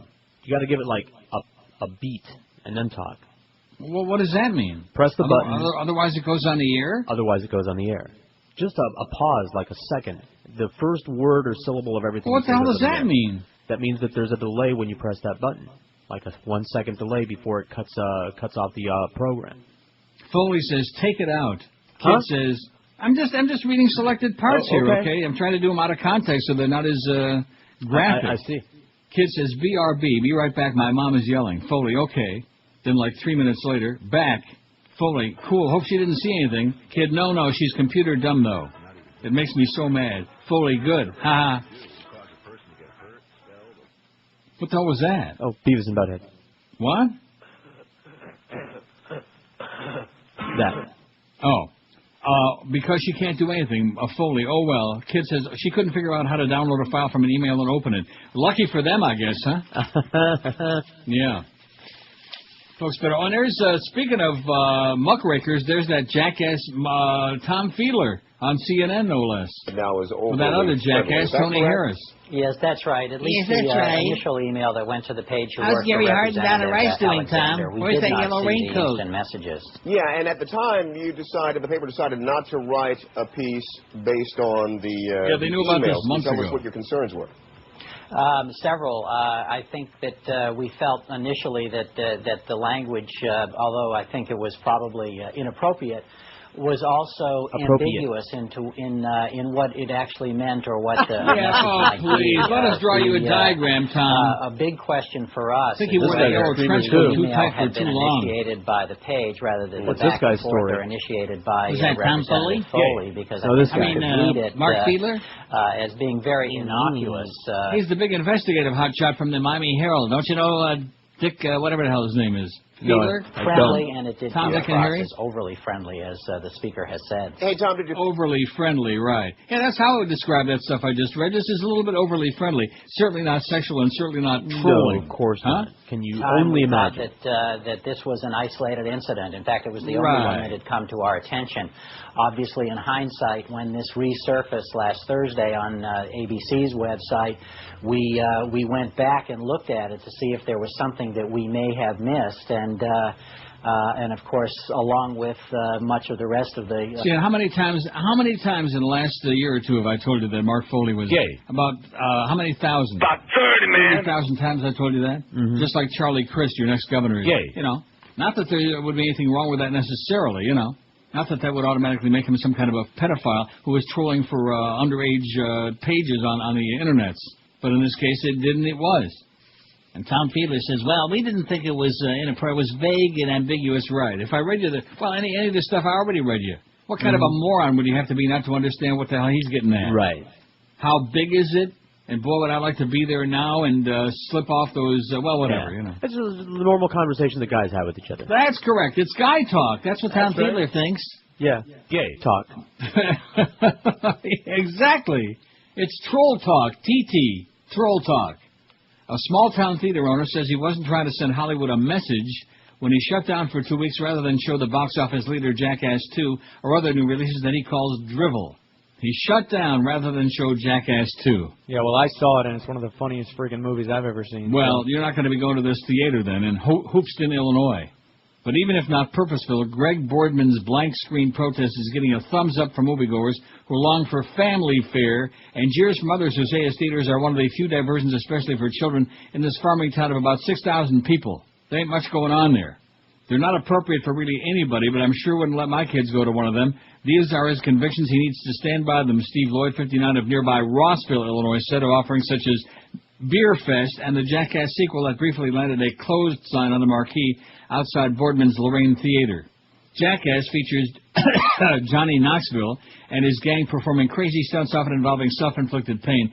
Beer Fest revolves around fictional siblings who participate at an Olympic-style drinking competition. I wonder if Mark Foley's in on that. He's got a drinking problem.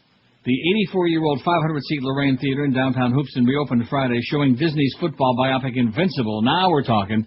While an 85-seat sister theater down the street relit its screen with Sony's animated kids movie Open Season. I guess The Dreamers is not going to be shown soon at any of those theaters in Hoopeston, Illinois. Hoopeston native P.J. Klingenpeel said the projector should never have been Klingenpeel. I see. Don't slip on it.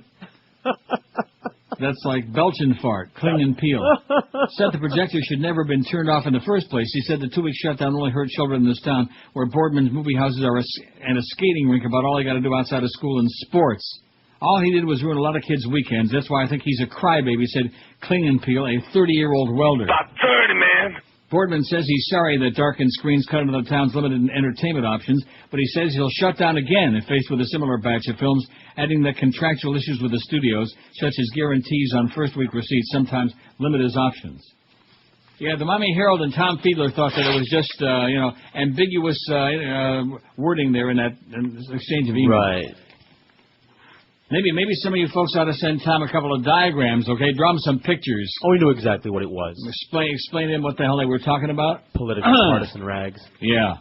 Piece of crap. Don't want to ruffle any feathers there in the Herald, but of course when it was Gary Hart, when it was the Democratic senator who was running for president, when you had to take him up on his challenge, you had to put on that yellow trench coat and go chasing Gary and Donna Rice around in that boat. The boat of them. That's the Herald for you, pandering to a group of people who hate them like poison, you know what I mean? That's the crowd. They hate you, they wish you would die, Tom. 19 till noon. Boy, we got a lot of votes on this poll about the Dolphins, and the consensus is they suck. 1,065 votes. And only 5 people say, 6 people now playoffs, and 27 people say, we're smelling it, man, we're thinking Super Bowl. That's right. Super Bowl. Like that bitch says, toilet bowl. So what are you trying to tell me that when I hit the intercom here? This is what we went through. Yes. Yeah. You have to give it a pause before you start talking. Why? And then if I don't, what happens? Everything goes on the ear. The first syllable of everything you say goes on the ear. The first syllable. Yeah. Well, how about if I word like with F, like forget about it? Then that would be choice.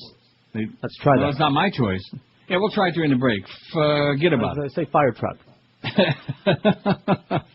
Rhymes with... Boy, that's your in the middle. Yeah. Okay, enough already with the filth today, okay? It's only Monday and already you're starting out. Can not they really good. be enough? Not good. And if that's not pornographic and obscene enough for you, we got Joe Zagacki. For the humper. Sucks, Because it's a Yom Kippur. Hey, listen, isn't it high time you took the stress and worry out of last-minute hurricane preparations? Don't be a schmuck again and wait till a hurricane is just upon your neighborhood, because then it's too late. The Hurricane Shutter Outlet manufactures easy-to-use accordion shutters, and now they provide expert installation, too, if you need them to stick it in there for you. 954-237-7083. They feature roll-downs, accordions, and panels. Just let the Hurricane Shutter Outlet custom make or even install shutters for you. Call 954-237-7083 right now and get on your way to top-notch protection. The Hurricane Shutter outlet is family-owned and operated. They're licensed, insured, and Dade, Broward, and Palm Beach County approved. They stock all sizes of clear polycarbonate hurricane panels and aluminum panels cut to your specifications and ready for pickup, delivery, or like I said, if you want, they'll even install them for you, too. The public and all contractors are welcome, major credit cards accepted, and when you do call, be sure and tell them old Neil sent you by because they'll give you $100 off a minimum order of 350 square feet just for mentioning my name. The Hurricane Shutter outlet, call 954-237-7083 or log on to their website, hurricaneshutteroutlet.com. The biggest names, the best talent. This is Radio 560 QAM. This station presents Real American Heroes. Real American heroes. Today we salute you, Mr. eBay Captain of Industry. Mr. eBay Captain of Industry. Whether it's Grandma's prosthetic leg, a G.I. Joe with Kung Fu grip, or a water pump from a 79 Gremlin, you smell money where others smell garbage. One man's trash needs another man's auction. Armed only with a digital camera, a PC, and a detailed knowledge of Yu-Gi-Oh cards, you, Mr. eBay Captain of Industry, have created an empire. The Donald Trump of cyberspace. Your reserve is always low. And you package carefully, yeah. So the next time you purchase a set of vintage clown figures or a Mama's Family Betamax box set, be sure to use PayPal and give positive feedback to Mr. eBay, Captain of Industry, a real American hero. Mr. eBay, Captain of Industry. You made how much off that autographed Kevin Federline hat? Is that what Mark Foley said to that kid? Handle that package carefully? I think he did say something like that. He didn't have to. Oh, that's up to number 3, by the way, on our hit parade. And by the end of the show, that's going to be the most read thing on our website, Mark Foley's instant message chats with congressional page. Maybe, since you want to have a lot of hits on the website, you should just change the format to all the filthy Republican sex stories. Oh, well, we don't have that much room, though. Josh gets tired after the first 40, 50 stories. Yes, I do. Hey, listen, there's only like about 17 of them on there, and it's already number 3 with a bullet. Yeah, not a bad weekend. Not a bad weekend for stories. There you go. I didn't want to overdo it. Plus, I didn't have much energy after a 12-hour marathon, losing my ass at Woodbine Saturday and giving back most of what I won last week. I'll tell you one thing, it's like they got a camera going there, and if you win a certain amount, they make damn sure they get it back as fast as they can because you might, skip town or something with their money. Smart. Delray parishioners have mixed reaction in the wake of charges against priests. Remember that story on Friday about those 2 priests that ripped off all of that cash? Yeah. The mercy of the St. Vincent Ferrer faithful was tested yesterday in the first full day of Mass since those 2 former priests were charged with stealing as much as $8.6 million in church funds. What's $9 million among friends? Hundreds attended Masses throughout the day at the Catholic Church on George Bush Boulevard in Delray Beach, services that on the surface seemed like any other day. But these are no ordinary times. Bishop Gerald Barbarino of the Palm Beach Diocese told parishioners, these are very serious allegations against the priest assigned here, Barbarino told the 8 a.m. congregation. Barbarino, wasn't he in, Happy Days? Welcome Back, Cotta. Welcome Back, Cotta? What? That wasn't John Revolta, was it, Barbarino? Yeah. No. Hey, Johnny. You fairy. There are feelings of hurt, of betrayal. The Lord holds high standards for all of us, most of all those who take leadership positions in the church, he be saying. Barbarino. Barbarino's remarks came at the end of an hour-long service in which little was mentioned of what the priest had been, or what they've charged with. The closest Monsignor Leonard Badia came was in an opening sermon on what happens to those who sin, a speech tinged with sadness and frustration. You know what happens to them, don't you? No. What? Well, I'll find it here somewhere. They all fail. That's right. I see. I hope we have a smile on our face this morning. It's been a difficult week, he said, but what would life be like without crisis? But we're here because of Christ. Or maybe he's here because of the governor, the next governor. Yay. Christ. Following year-long investigation into church finances, I don't want to read that thing again about how much they, almost $8.7 million. Yeah. In offertory cash in a scheme going back decades. Yeah, the church is upset because only they're allowed to steal from the parishioners. Police say Skean and Gwinnett used some of their money to buy properties in Palm Beach County in their native Ireland to pay for... Oh, they must have a drinking problem. Irish. To pay for gambling trips to Vegas and the Bahamas and to support women the probable cause affidavit describes as girlfriends. Oh, well, at least they had girlfriends. That's a step in the right direction. Get a prize or something for that. Yeah. Makes the story very hard to believe. Skiing served St. Vincent for 40 years until his retirement in 2003, presiding over the church as it grew from a few hundred to several thousand parishioners, and the suckers just keep coming back. He was arrested Wednesday night at Palm Beach International Airport after returning from Ireland and posted bond on Friday. Meanwhile, police believe Gwinnen is vacationing in Australia, possibly on a cruise. Oh yeah, wouldn't be the first priest we've seen cruising. Gwinnen was pastor at St. Patrick's Church in Palm Beach Gardens before taking over for skiing at St. Vincent, but left in 2005. Maybe it was a skiing trip. Delray Beach police didn't return phone calls and pages on Sunday. Pages. Oh, no, There we go again. They don't got pages, too, now in the church. It's not enough for the altar boys. They got to bring the pages in, too. So what did I tell you about that one page that kept showing on this morning? My God. Screamer. Not that there's anything wrong with that. Of course not. 1,105 votes on the poll. We'll make 1,200 easy today. How many games will the Dolphins win this season? Who cares? 334. You know what percent that is? About 30, man. 30.5%. Say, who the hell cares? 135 people say they'll win 6. 128 say they'll win 5. Screw the fish, 125. Screw the fish. You first. No, thank you. 118 say they'll win 4. 54 say they'll win 7. 43 people say they'll win 8, which means they'd have to win 7 of their last 12 games. And by the way, you do want to know where they're playing next week, don't you, Josh? No, where's that? In At New England? Yeah. What do you think the chances are Dolphins winning that game? On a scale of 0. Less than that? 34 people said 3. 29 people said Super Bowl. They must have seen the word bowl and then immediately rushed to vote. A premature evaluation. I hate this poll 22. Oh, you know the interruption in that chat? Let's see, how long did that thing go on? 7:25 until 8, went on damn near an hour. 8:17. 8:18. So 53 minutes. And there was that little interruption there. I think one or both went out to get a towel. I hate this poll 22. Only 1.9% they like it. 17 people said the Dolphins will win 9. 12 people said they're going to win 10 games, which means they'd go 9-3. Of course, they did win those last 6 last year, right? Is that going to happen again? No. No. Playoffs 8, and the 8 people said they're going to win 11 games. Get the butterfly net and round those bastards up. Even George knows better than that. So, where do you do it? The shower?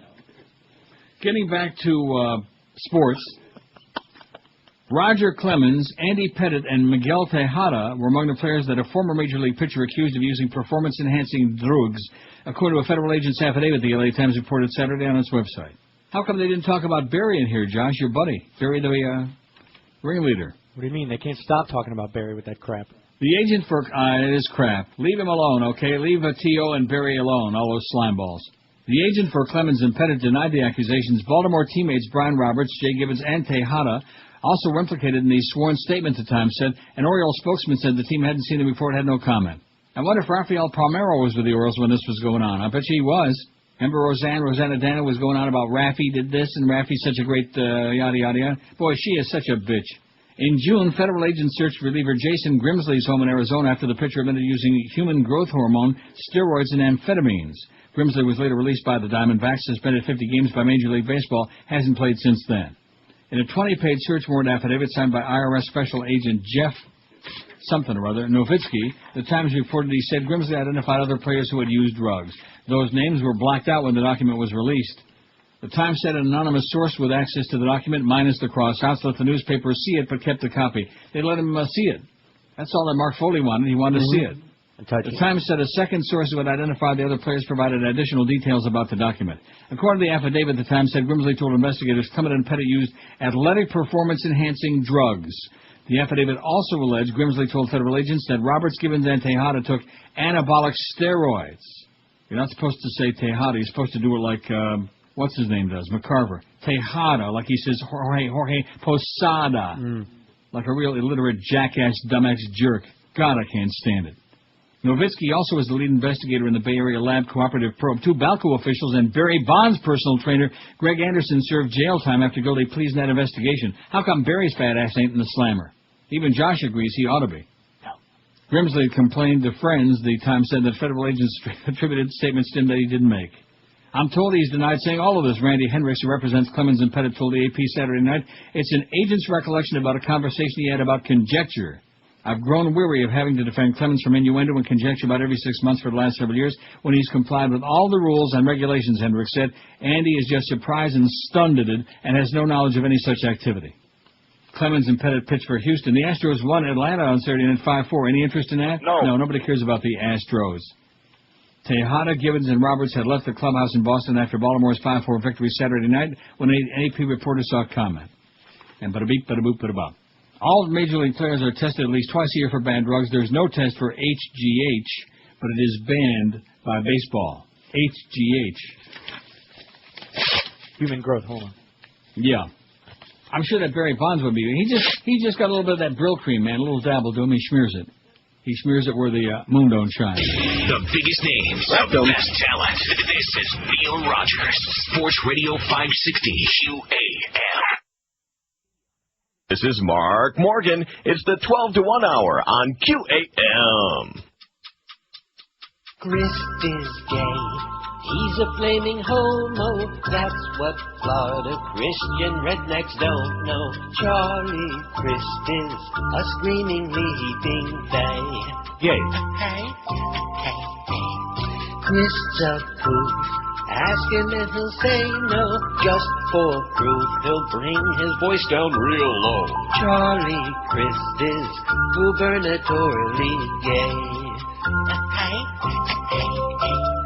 Grist is gay, for men he bends right over, swishy fay, and pink cigar smoker, come what may.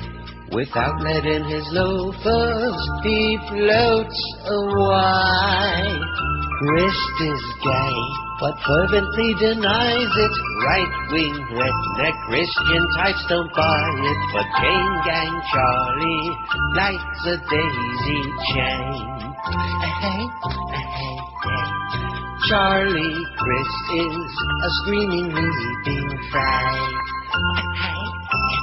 Hey, you're bad. I missed that spot in last break and you didn't tell me. Hey, you missed that spot. Well, I'm not talking about you. I'm talking about you don't have the log. Josh has got the log. Josh is bad. I just, You're going to get a spanking. I knew you would catch it on the way back. Mark Foley's going to stop by and give you a spanking pretty soon. Well, it's so rare that I see one of these on the log that it's, one of those things. I guess I could do it right now, couldn't I? That's what I'm talking about. Well, I'm going to do it right now. Experience the difference at Mercedes-Benz of Pompano. Mercedes-Benz of Pompano is now under new ownership and new management, too. At Mercedes-Benz of Pompano, it doesn't matter what time of month you buy your vehicle, whether it's the brand-new 2007 E-Class, their full line of convertibles, or their humongous, unbeatable selection of certified pre-owned cars. When you choose Mercedes-Benz of Pompano, you have over 200 employees dedicated to providing incomparable service for you, too, like complimentary loaner vehicles and complimentary car washers. Browse their indoor expo with over 150 new and used vehicles, or click on BenzPompano.com.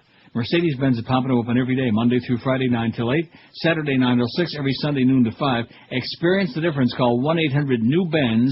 You'll find them at I-95 and Copens Road. That's 1-800-NEW-BENZ for Mercedes-Benz of Pompano, a Mercedes-Benz dealer like no other. Oh, man, I'm gagging on it. I think that was in the email, too. 1,131 votes on the poll, man. The Dolph fans are really down in the dumps. They're depressed. Like that. Just like that. Wait till you hear Joe Zagacki. I can't wait to hear him and the Mad Dog in the Power Hour between 4 and 5. I don't have time for that. I got to rush right out after the show and go buy the Bob Woodward book. Good. It's kind of interesting, though, that the first two books he wrote about Bush at war were like ass-licking, tributes and cover-ups. And now all of a sudden it's like he got religion suddenly. Well, he wants to sell books to everybody. Oh, is that what it is? In other words, the people who want a little honesty, too? Mm-hmm. New scandal for Miss Michael, by the way. Did you see this? No. Pop star George Michael has been cautioned by police for carrying cannabis when found passed out in his car. This is from Sky News. It's the second time in 8 months that the 43-year-old music legend's been found slumped over the wheel of his vehicle. Michael was found by officers after worried motorists dialed 999. How do you like that? They don't do 911 over there. They do 999 in Britain. I see. To report his car was causing an obstruction at traffic lights in Cricklewood, North London. Scotland Yard confirmed that police arrested the driver on suspicion of being unfit to drive and for possession of what was believed to be cannabis. Cannabis! Oh, my God. He was taken to hospital before being cautioned for the drug offense and released on police bail, pending further inquiries on his fitness to drive. The arrest raises fresh fears over the health of the singer who has just started a world tour. His partner, Kenny Goss, told us on newspaper that Michael had nothing to say. He said, he's fine. Oh, we're fine. And I've got him at McDonald's. Michael was cautioned by police, whatever the hell that means. Michael was cautioned by police for possession of cannabis after being found in a similar state at Hyde Park Corner in February. At the time, he issued a statement claiming it was my own stupid fault as usual and later penned a song inspired by the experience. In April, the former Wham star was in the news again when he collided with 3 parked cars near his North London home. He's like Mark Foley in more ways than one, okay? He's got a couple of problems. Hey, at least you don't deny some of them. Well, that's for sure. Not anymore, anyway. See, all you idiots out there that go on the internet, it's a maggot, man. It's a maggot magnet. Mm-hmm. It's a gutter. Get in these chat rooms, and God only knows who the hell. Maybe even Tom Fiedler at the Herald is sitting there with his big yellow trench coat on, intercepting your emails and reading them and transcribing them, and getting ready for the front page of tomorrow's edition. Wait till you hear this. Pakistani rule in Mumbai attacks. Remember we talked about how Bombay is now Mumbai? Yes. I see. Once again, it says, this is from Prison Planet, once again, government's intelligence agency is revealed to be behind terror attacks and in control of the Islamists. The ISI is basically an extension of the CIA in the Middle East. Pakistan's intelligence agency was behind the train blast in Mumbai in July that killed 186 people, Indian police say. The attacks were planned by the ISI and carried out by the Islamist militant group Lashkar-e-Taiba, based in Pakistan, Mumbai's police chief be saying. A.N. Roy said the Students' Islamic Movement of India had also assisted. Pakistan rejected the allegations and said India had given no evidence of Pakistani involvement in the attacks. We have solved the July 11th bombing case. The whole attack was planned by Pakistan's ISI and carried out by Lashkar-e-Taiba and their operatives in India, Bombay Police Commissioner A.N. Roy told a news conference. Actually, it says here Mumbai and then in parentheses Bombay. Okay. Mr. Roy said 15 people have been arrested, that some of the bombers had received training in Pakistan. Pakistan's Minister of State for Information rejected the allegations. He told the BBC, we're still studying the Indian statement. Needless to say, this is once again a baseless allegation, yet another attempt by India to malign Pakistan. Oh, don't malign them, just drop them, man. They all got the nukes. Just start a big conflagration over there. Una bomba grande. Pakistan denied any involvement in the blast, and Lashkar-e-Taiba condemned the attacks. India postponed talks with Pakistan after the bombs, but Indian Prime Minister Singh and Pakistani President Pervez Musharraf met recently in Cuba, where they said they'd agree to resume talks. The Indians and the Pakis, baby. It's the North and the South Koreans. It's the Irish and the Catholics in India, in Ireland, wherever the hell it is. Ireland, the scene of, wasn't it Ireland, India, and England in that movie? Kristen and Isolde? Oh, you're asking me? England. No, you didn't see it yet. No. Well, when the hell are you going to get around to it? Josh will loan you his copy. Yeah, I got it right here. No, you don't have a copy. You saw it in the theater. No, I sold it. It's sold? I sold it. Tristan is sold? She is now. I'd have bid a few bucks on that. 1,145. Yeah, old, I think, is probably the word. After all, he is 28, you know. Too old for Miss Folio, I guess. Dino Discovery. This is from the California Academy of Sciences publication Science Now, which I'm sure you read religiously every day, cover to cover, pillar to post. Scientists see the softer side of Tyrannosaurus rex. I bet you got a little T-Rex there in that thing. Got some T-Rex? Yeah, I do. When paleontologists find fossilized dinosaur bones during a dig, they usually do everything in their power to protect them. Oh, not that kind? Using tools like toothbrushes to carefully unearth the bones without inflicting any damage. However, when scientists found a massive Tyrannosaurus rex thigh bone in a remote region of Montana a few months ago, they were forced to break the bone in two in order to fit into the transport helicopter. This act of necessity revealed a startling surprise. Startling! Oh, my God. Soft tissue that had seemingly resisted fossilization still existed inside the bone. I'm waiting to hear bad to the bone. This tissue, including blood vessels, bone cells, and perhaps even blood cells, was so well preserved that it was still stretchy and flexible. That's what that kid told Mark Foley, too. He said it's still stretchy and flexible. A scanning electron microscope revealed that the dinosaur blood vessels, which are 70 million years old, are virtually identical to those recovered from modern ostrich bones. The ostrich is today's largest bird, and many paleontologists believe that the birds are living descendants of dinosaurs. Ostrich. Scientists may be able to confirm this evolutionary relationship if they can isolate certain proteins from the recently discovered T-Rex tissue. These proteins could also help solve another puzzle, whether dinosaurs were cold-blooded like other reptiles or warm-blooded like mammals. Does this discovery of soft dinosaur tissue mean that scientists will soon be able to clone a Tyrannosaurus rex? Probably not. Most scientists believe that DNA cannot survive for 70 million years. Then again, before this discovery, most scientists believed that soft tissue couldn't survive for 70 million years either. Surprise, it did. Soft tissue, baby. Yeah. Wonder what From Mark Foley T-Rex. thinks about that. Huh? Wonder what Mark Foley thinks about that. No comment. That's all you know now. That's all you know. Listen. You want me to go back and reread it and read the parts that I left out? Let's have some more. It's high comedy. And about pull it out. What's he talking about? Let's see. Number 3 and almost number 2. In another hour, it's going to be number 1 on our hit parade on the website. Mark Foley, instant message chat with congressional page.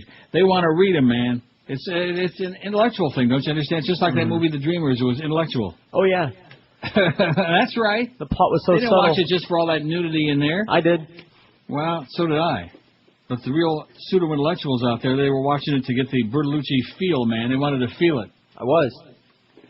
That's what it was all about. They wanted to understand the metaphorical, whatever the hell. It's just amazing to me how you can sit and watch a movie and just make the director and the writer, they had this in mind. Yeah, right. How the hell do you know? That's the criteria for Suits. If you can't tell what the plot is, then it's brilliant. It's genius. And especially if it's got faggery or implied that or particular otherwise. movie didn't have any plot. That, I mean, there was some that means it was twists and turns genius in there, like the fact that the brother and the sister were like incest is best. Mm-hmm. There was a Oscar. very dangerous relationship going on there, and of course they were twins, so that there's another aspect to it. Another ass to it? There was another ass. Well, there was a lot of ass in that movie. Was her ass packed? Packed? With ice. She had an ice hole. Make the swelling go down in that ice hole. I'll tell you one thing, there's sure not a lot of optimism about those Dolphins. Although 6 continues to be the top number. 141 people, including me, said they're going to win 6. Just try to be generous, okay? We don't want to kick them while they're down after having lost to a little girls' team. The Houston Texans, my ass. What a joke. What a disgrace. What an embarrassment, and what a great opportunity for the sports nerds to seize on all week long. The Nick Saban era coming to a close very, very soon. After the Patriots kick their sorry ass next week up in New England, what do you think is going to happen then when they start the season 1-4? Think they're still going to be smelling Super Bowl? Smelling something.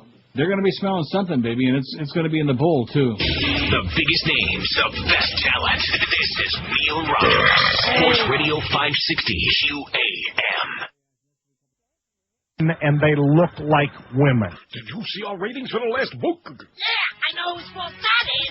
Sure. Couldn't possibly be us. Watch your back, or you won't wait for more. No, no, no, no, no, no, no, no. Watch your back, or you won't wait for more. No more. I got enough I gotta think about on top of getting raped, and I don't need a rating that's a -8. Don't care what you do, long as it's understood. You gotta work a little harder on the guest you book. Or else you got to go. There's a lot of fat producers, you know. That's right. Watch your back, Zach, or you won't wait for more. No more, no more, no more, no more. Watch your back, Zach, or you won't wait for more. No more. Oh, brother, all that blubber I don't understand. You can eat from a trough while using both hands. You think that's what you made a ratings fool? You're just like Clinton. It's all your fault. Better straighten your fat ass out. Or we'll take the food out of your mouth. That's right. Watch your back, Jack, or you won't wait for more. No more, no more, no more, no more. Watch your back, Jack, or you won't wait for more. No more. Listen what we say. Watch your back, Jack, or you won't wait for more. No more, no more, no more, no more. Watch your back, Jack, or you won't wait for more. No more. You know who I am? You're lucky you got a job here. Try that one more time and you're all fired. Oh, look at that. Multiple people shot at Amish school in Pennsylvania. Even the Amish the world's are going whipped up nuts. with guns. Yeah. All the school shootings all the time, as they say in Ethiopia, Zion America. Let's see if it was an Amish person doing the shooting, though. They're not supposed to have guns. Right. And They don't I believe didn't in think it. they went to shul either. Or school. Multiple people shot at Amish school in Pennsylvania. Reports, no They go word to of sixth grade. fatalities. This again at an Amish school in Lancaster County, Pennsylvania. There are 2 schools near the scene of the shooting. We haven't been able to pinpoint the exact school. Once again, this is described as a one-room schoolhouse. There may even be a hostage situation unfolding right now. We will continue to follow the We latest don't know. development. Okay, Tony, get lost, you idiot. Seth Stein is used to jetting around the world to create stylish holiday homes for wealthy clients. This means that this is in the British Independent, by the way. This means the hip architect is familiar with irritations of heightened airline security post 9/11, but not even he could have imagined being mistaken for an Islamic terrorist and physically pinned to a seat while aboard an American Airlines flight, especially as he has Jewish origins. How do you like that? What's the difference? Yet this is what happened when he traveled back from business trips to the Kirks and Caicos Islands via New York on May 22. Still traumatized by his ordeal, the 47-year-old is furious that the airline failed to protect him from the gung-ho actions of an overzealous passenger who claimed to be a police officer. He's now instructed a team of top U.S. lawyers to act for him. The London-based interiors guru, whose clients have included Peter Mandelson and the husband and wife design team, Susan Clemens and Ignacio Ribeiro, said he felt compelled to speak out to protect other innocent travelers from a similar experience. How do you like that? Mm-hmm. This man could have garroted me, and what was awful was that one or two of the passengers went up afterward to thank him, said Mr. Stein. He has since been told by airline staff he was targeted because he was using an iPod, had used the toilet when he got on the plane, and that his deep tan made him look like he was an Arab. Well, I'm convinced. I was terrified, but I'm lucky that I was able to contact a lawyer. He said, yet someone else who's not assertive could be left completely traumatized. That's traumatized with an S because it's British. See, what's this insipid facts? Hector says, could you please give out Mark Foley's email address? Wow. I'm a 16-year-old high school student in Miami. I am a bottom cut and of Cuban descent. Thanks in advance, Hector. Yeah. What more could you want, Mark? Yeah. Mark will be right over, Hector, okay? He'll bring a towel. Yeah. He'll bring a towel made of some very interesting material, and you'll say, can that be felt? Can I get back to my story here about this poor schlepper on the plane? All right. I was terrified, but I'm fortunate that I was able to contact the lawyer. He said, the incident highlights the increased likelihood of innocent passengers being picked on because they're perceived as suspicious or foreign-looking, especially following the alleged plot to blow up airliners with liquid explosives. Earlier this month, a plane from London to Washington, D.C. made an emergency landing escorted by fighters after passengers alerted crew of the behavior of a female traveler. Later emerged she had suffered a panic attack. How about that guy that lay down in the aisle and poured a glass of water on his head and then started spritzing stuff on a jockey? Remember that? Oh, yeah. That was just last week. In Mr. Stein's case, he was pounced on as the crew and other travelers looked on. The drama unfolded less than an hour into the flight. All settled down with a book and a ginger ale. The father of three was grabbed from behind and held in a headlock. The guy just told me his name was Michael Wilk, that he was with the New York Police Department, that I've been acting suspiciously and I should stay calm. I could barely find my voice because I couldn't believe what was happening, said Mr. Stein. He went into my pocket, took out my passport and my iPod. All the other passengers were looking concerned. Eventually, cabin crew explained the captain would run a security check on Mr. Stein after being alerted by the police that this had cleared him. Oh, in other words, when they did the security check. Yeah. The passenger had been asked to go back to his seat before he had restrained Mr. Stein. When the plane arrived in New York, Stein was met by apologetic police officers who offered to fast-track him out of the airport before he could get a hold of his lawyer and file a quick suit. Right. Mr. Stein said the other passengers looked at me and said, what did you do? It was so humiliating. The fact that the police officer was something, I don't know. This is chopped off again on the right-hand mark. I think I did very well as far as I went, and that's the end of that. Just got interrupted now. I just dropped my towel. Just Mom came in the room. Well, what does she know about computers? 1,181 votes. We'll have 1,200. Oh, yeah, we're going to do 13 today, baby. Lucky 13. Lucky 13. Now, if Danny's got anything left in the tank, what do you think, Josh? Bring him back? Hey, wouldn't be any different. Couldn't be any worse, man. A lot of people used to call him a statue because he was rather immobile. He'd get rid of the ball instead of getting sacked, though. Mm-hmm.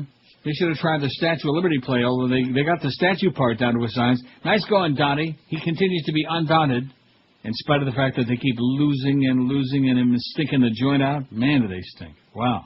But you know what's going to happen next year? They're going to have Ricky back. There's an article about Ricky in the paper the other day. They can't understand his blasé attitude, that he just doesn't give a crap. That was the essence of the article. About the Argos. You know, Ricky's playing for the Toronto Argos. You do know that. Yeah, he was. Well, what do you mean he was? Oh, that's right. Season's over now? I don't know. You tell me. I follow that crap? You got to be kidding me, man. We got hockey season coming up on Wednesday. We got hockey, baby. You better get your priorities straightened out. Back of the goal finally is Engelhardt, trying to settle things down. Boy, the bathtub's flowing one way here tonight, isn't it? Leafs had 19 shots in the first period. The Senators now have 11 in the second. The Leafs have had just 2. Yeah, well, they stink. What can I tell you? Hockey season starts Wednesday, okay? And the Panther season starts Friday. Panthers and the Bruins, baby. We'll have Geldy right on the air doing a hell of a job. You're doing it, Geldy. In fact, Geldy's going to be on tomorrow night between 7 and 10, including the Florida Panthers preseason special between 8 and 9 tomorrow night right here on QAM. You want to know why? Why? Because the Marlin season's over. We got no more Marlin games to stick on there to kill a lot of time. So now we got like Len and Curtis tonight, and we got Geldy tomorrow, and Beast and Jesse on Wednesday. Wow, got a lot of time to be tefillin. You know what I'm saying? What are you saying? It's your Orthodox station, man. We're laying tefillin on Yom Kippur, no less. And by the way, you Orthodox out there, what the hell are you doing listening today? You're going to burn in hell. Turn off that radio. How about that thing with the Amish? Wouldn't that be something if the kid was Amish?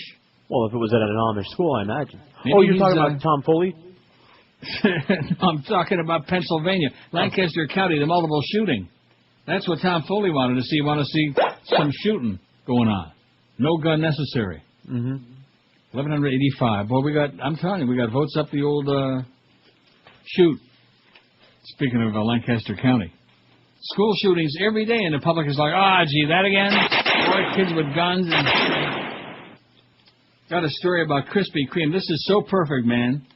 The police in Boynton Beach, got to do the break first. Police in Boynton Beach are like, we're running out of room where they had congested police headquarters, so they open up a new extension of the headquarters at a donut shop. Perfect. Isn't that perfect? Krispy Kreme, which you notice how popular that was for a while? Until people realized that all of a sudden they were like dying from all that heavily concentrated sugar. Sugar and dough. Or maybe they realized Dunkin' Donuts was better. Ooh.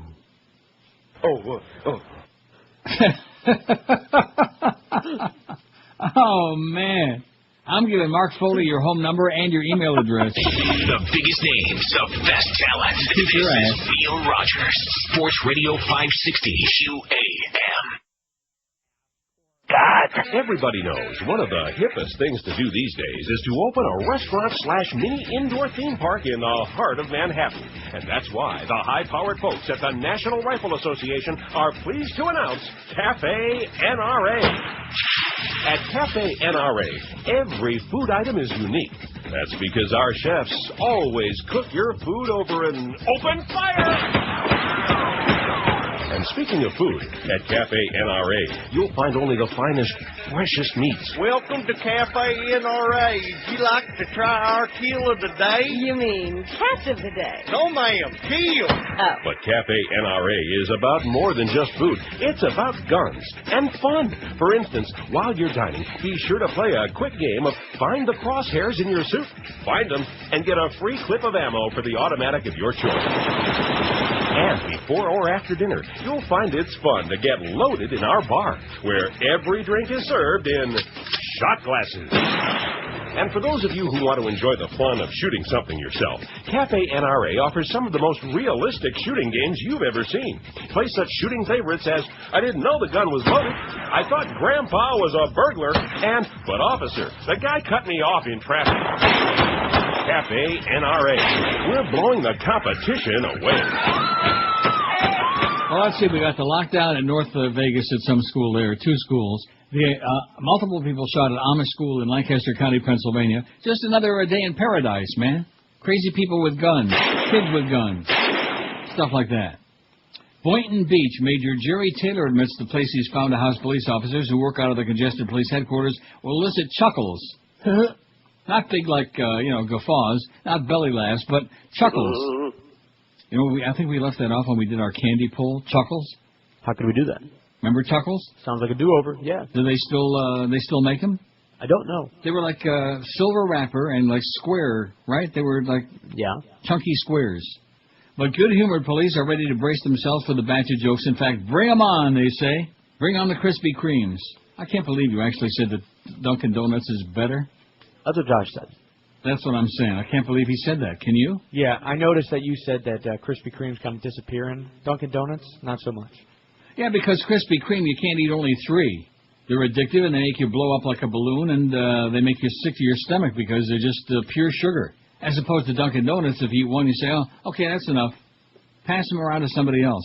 Taylor says the former Krispy Kreme donut shop on Boynton Beach Boulevard, just west of I-95, could be a perfect place for a police substation. He's proposing leasing space that would relieve the cramped police station during Tuesday's commission meeting tomorrow. There's really no room to turn around. People work in the type of environment you put them in, Taylor said of the current 18,000-plus square foot location. It's not conducive to good performance if you cram people in like sardines. Oh, what kind of people eat sardines, by the way, out of a can? Oh, me? I like God. sardines. Ooh. The big ones in tomato sauce. Oh.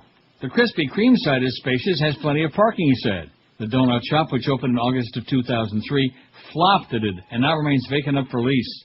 At the police station attached to City Hall, fingerprinting must be done in the hallways that are crowded with filing cabinets and other office supplies.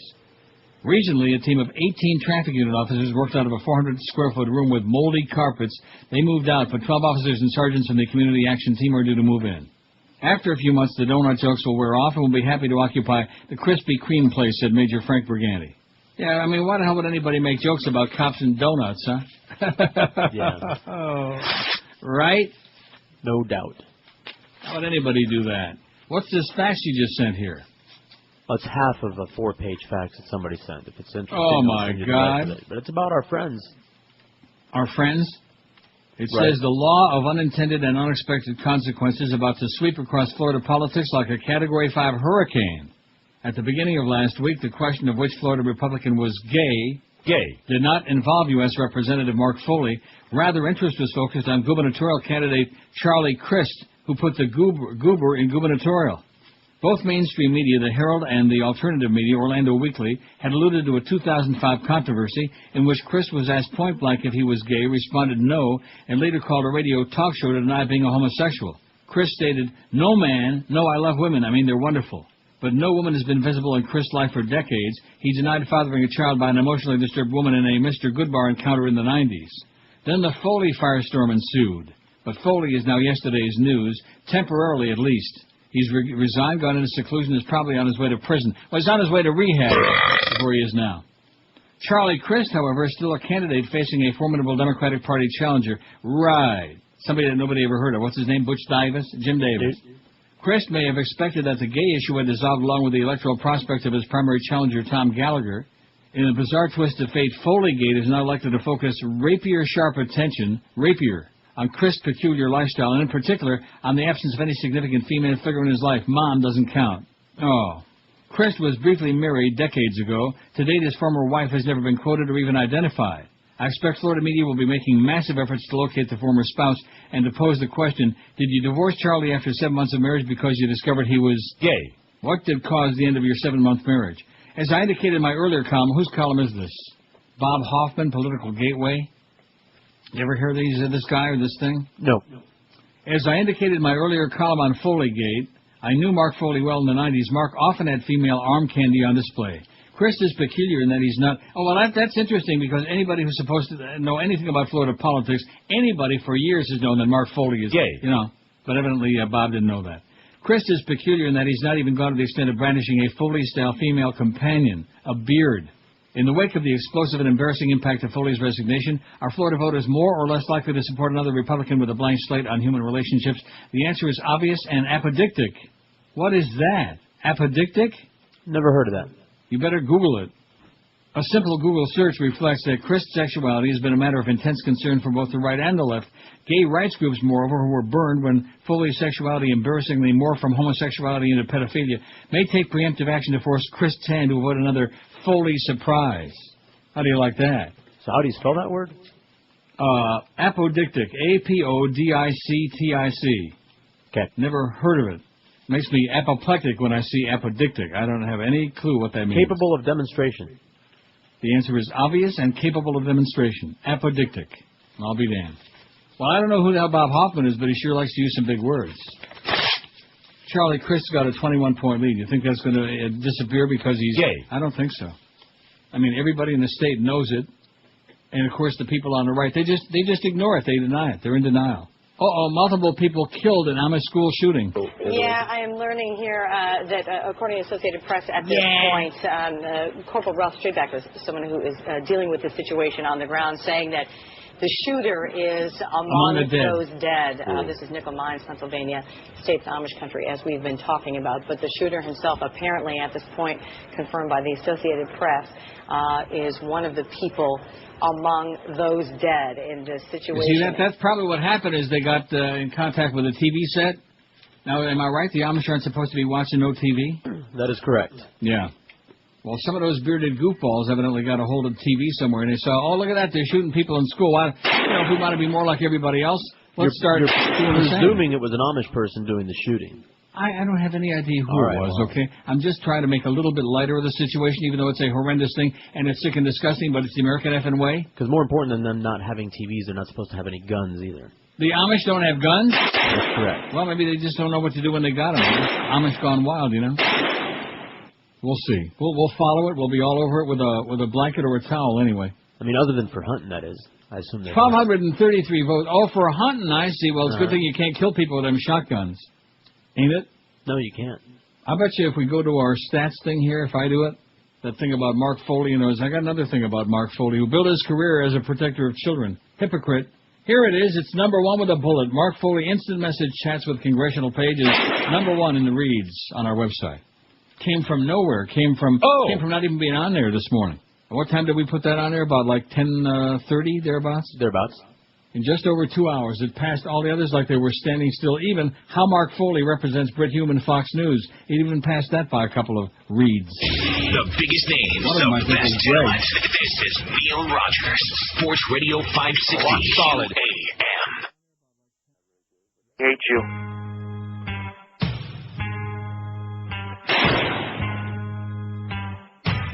Hot show, Amish in the city. What's this thing called electricity? L.A., where it's hot and muggy, ain't no place for a horse and buggy. They might go on a bender, wearing big hats and funny suspenders. But back home it's a different world. No phone, so you can't call girls. Come on, and raise that barn.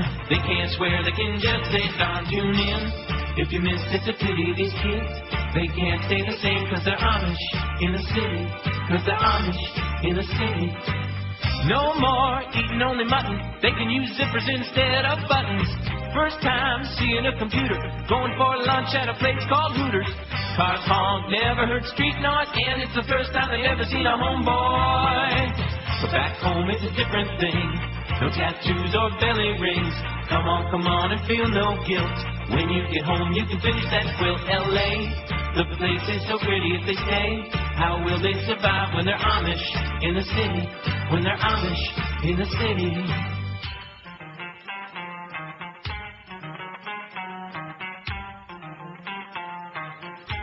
By the way, they were just talking about the Amish and about how they have plentiful numbers of guns because they're hunters. That's what I just said. Well, just bearing out what you just said after you covered your ass after having said they're not supposed to have guns. Yes. A gunman killed a number of people at a one-room Amish schoolhouse today in Pennsylvania's Lancaster County in Nickel Mines, Pennsylvania. The shooter is among the dead. There are a number of people, that the exact number they don't know yet. They're still counting the bodies. How do you like that? And Josh's body may be strewn among the litter because this faxer is pretty PO'd with you. It says, Josh is nuts. Well, we know that. What? Josh is nuts. Okay. How can anyone say Dunkin' Donuts are better than Krispy Kreme donuts? His taste must be in his tush. Ask Duff. He'd probably give you a little lowdown on that.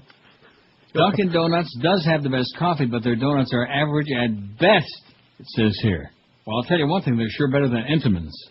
What Dunkin' Donuts has is a variety of stuff, like those sandwiches and whatnot. Yeah. What's that got to do with donuts? Nothing. All I know is the only donut that I can stomach to eat is the glazed donut at Krispy Kreme. That's it. I can't even eat any other donut. I didn't know they had any other flavors. They do. What's the point of that? I haven't had any Krispy Kreme in so long I can't even remember. I know that I had to have 3, though. If I ate 1, I would eat 3. That's nothing. Well, how many would you eat? The rack. Oh, yeah, we know that. We've heard about that. We've heard those stories about you in the rack. Anyway, can we get back to important stuff like Mark Foley? I got about 100 stories on him now here. The Republican congressman who resigned Friday following the discovery of sexually explicit. And by the way, it's #1 on our hit parade. Aren't you proud? It's already reached the top. I knew it would be. The Republican congressman who resigned following discovery of sexually explicit Internet messages he sent to teenage boys was a gregarious and charismatic lawmaker who built his political career in large measure on legislative proposals meant to halt the sexual predation of children and others. Beginning with his 93 sponsorship of a measure in the Florida State Legislature to seize the cars of men who solicited prostitutes, former restaurant owner and real estate agent Mark Foley repeatedly attracted a flattering political spotlight by inveighing against those involved in sexual crimes and presenting himself as a protector of exploited children. Well, more, in other words, if he stops other people from doing it, maybe there's more for him. More for me. A well-liked member of the class of conservatives elected to Congress in '94, Foley was until 2 days ago deputy whip for the House Republicans and co-chairman of the Congressional Missing and Exploited Children's Caucus. A website for the bipartisan group states that it was formed to create a voice within Congress on that issue and to operate a hotline for tips about online child sexual exploitation that can be passed to law enforcement agencies. At a White House Rose Garden ceremony on July 27th, President Bush hailed Foley and some other House and Senate lawmakers as member of a SWAT team for kids. Bush spoke while signing into law a broad child protection measure that included a Foley-sponsored provision requiring sex offenders to register in every state where they live, work, or attend school. How do you like that? Always trying to get the spotlight off of themselves, all these closet people. Speaking of that, John Nichols writes on TomPaine.com, he says, Mark Foley's sexuality was never much of a secret to those who served with him in the House. The New York Times and every major newspaper in Florida have been writing articles on the congressman's agonizingly inept attempts to remain closeted for years. Indeed, it was the embarrassing manner in which he had attempted to cloak his sexuality that prevented Foley from securing his party's nomination for the U.S. Senate in 2004 and again this year. Tragically, as a Florida Republican, Foley felt that if he wanted to remain a political player, he needed to live a lie. Oh, he wanted to be a player, all right. He was probably wrong. Republicans who have come out of the closet, such as retiring Arizona Congressman Jim Kolb, have often thrived politically. Openly gay men and lesbians who have been elected and re-elected to the House as Democrats and Republicans, and Foley, whose relatively moderate voting record could have appealed to both Main Street Republicans and Democrats, might well have broken the barrier in the Senate. But Foley didn't trust Florida Republican voters to accept him for who he was, so this otherwise personal and capable congressman engaged in an increasingly challenging and ultimately unsuccessful attempt to hide a huge part of his identity. You fairy! The pressures imposed by such secrecy appear to have been too much for Foley. Unlike the vast majority of homosexuals, who as a group are less likely to be attracted to children than heterosexuals, the congressman began to engage in activities that were inappropriate and potentially illegal, and absolutely unacceptable. Details that have surfaced in recent days suggest that Foley had made a mess of his life, a mess that exploded on him and his party when it was revealed that the co-chair of the Congressional Caucus for Missing and Exploited Children had sent "Do I Make You a Little Horny" emails to teenage boys. Foley's Republican colleagues, who are champions when it comes to shooting the wounded, immediately began trashing him. This type of behavior is what I try to protect my grandchildren from, snarled Clay Shaw, the GOP representative from neighboring Florida House District. House Speaker Denny Hastert, Fat Ass Denny, House Majority Leader John Boehner, and House Majority Whip Roy Blunt issued a statement condemning Foley's behavior as an obscene breach of trust. His immediate resignation must now be followed by the full weight of the criminal justice system, Hastert, Boehner, and Blunt said of Foley. Watch it. Fair enough, but what do these Republican leaders think about those who knew about Foley's undue interest in male pages, covered up the fact for months, perhaps years, and then lied about what they knew? Should they, too, face the full weight of the criminal justice system? When the news of Foley's email broke in the media, Hastert declared, "I was surprised. Really that strange?" Congressman Tom Reynolds, who chairs the Republican Congressional Campaign Committee, revealed on Saturday that he informed Hastert months ago about concerns regarding Foley's habit of sending sexually suggestive strip-down-and-get-naked emails and instant messages to male congressional pages. Strip down and get naked.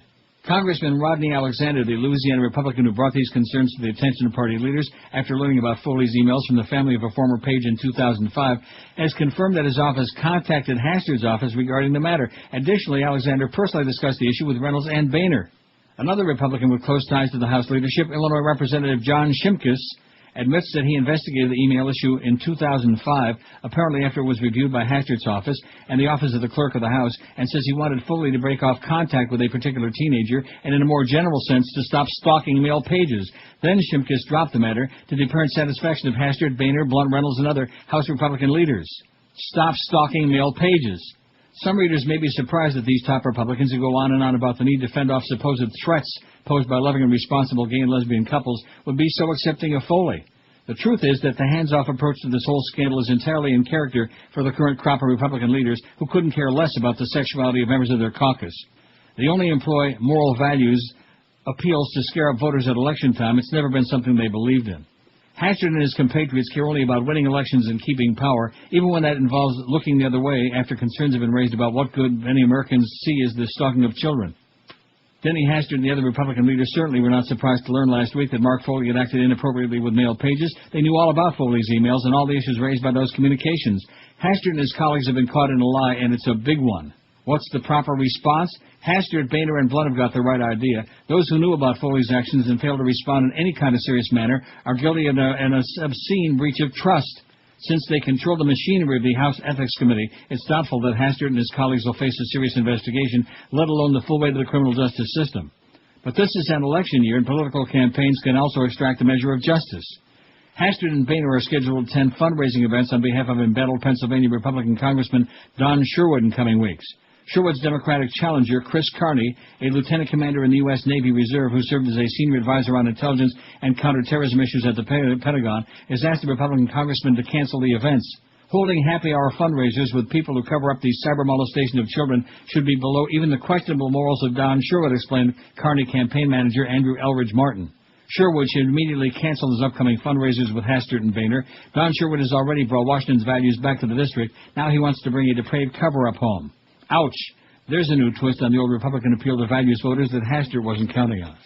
Yeah, these are the family values people, just like those Amish. Distinctive clothes encourage humility and separation from the rest of the world. There's the horses out. Look at the buggies outside. It's much like a costume, but they really do want to be separated from the rest of the world. And again, as you mentioned, they don't use it like horses. It's an Amish traffic jam. So whenever we're covering stories there, when I worked in Philadelphia, you really can't get them on the phone a lot, or you have to go and actually knock on their door to talk to them to find out about problems.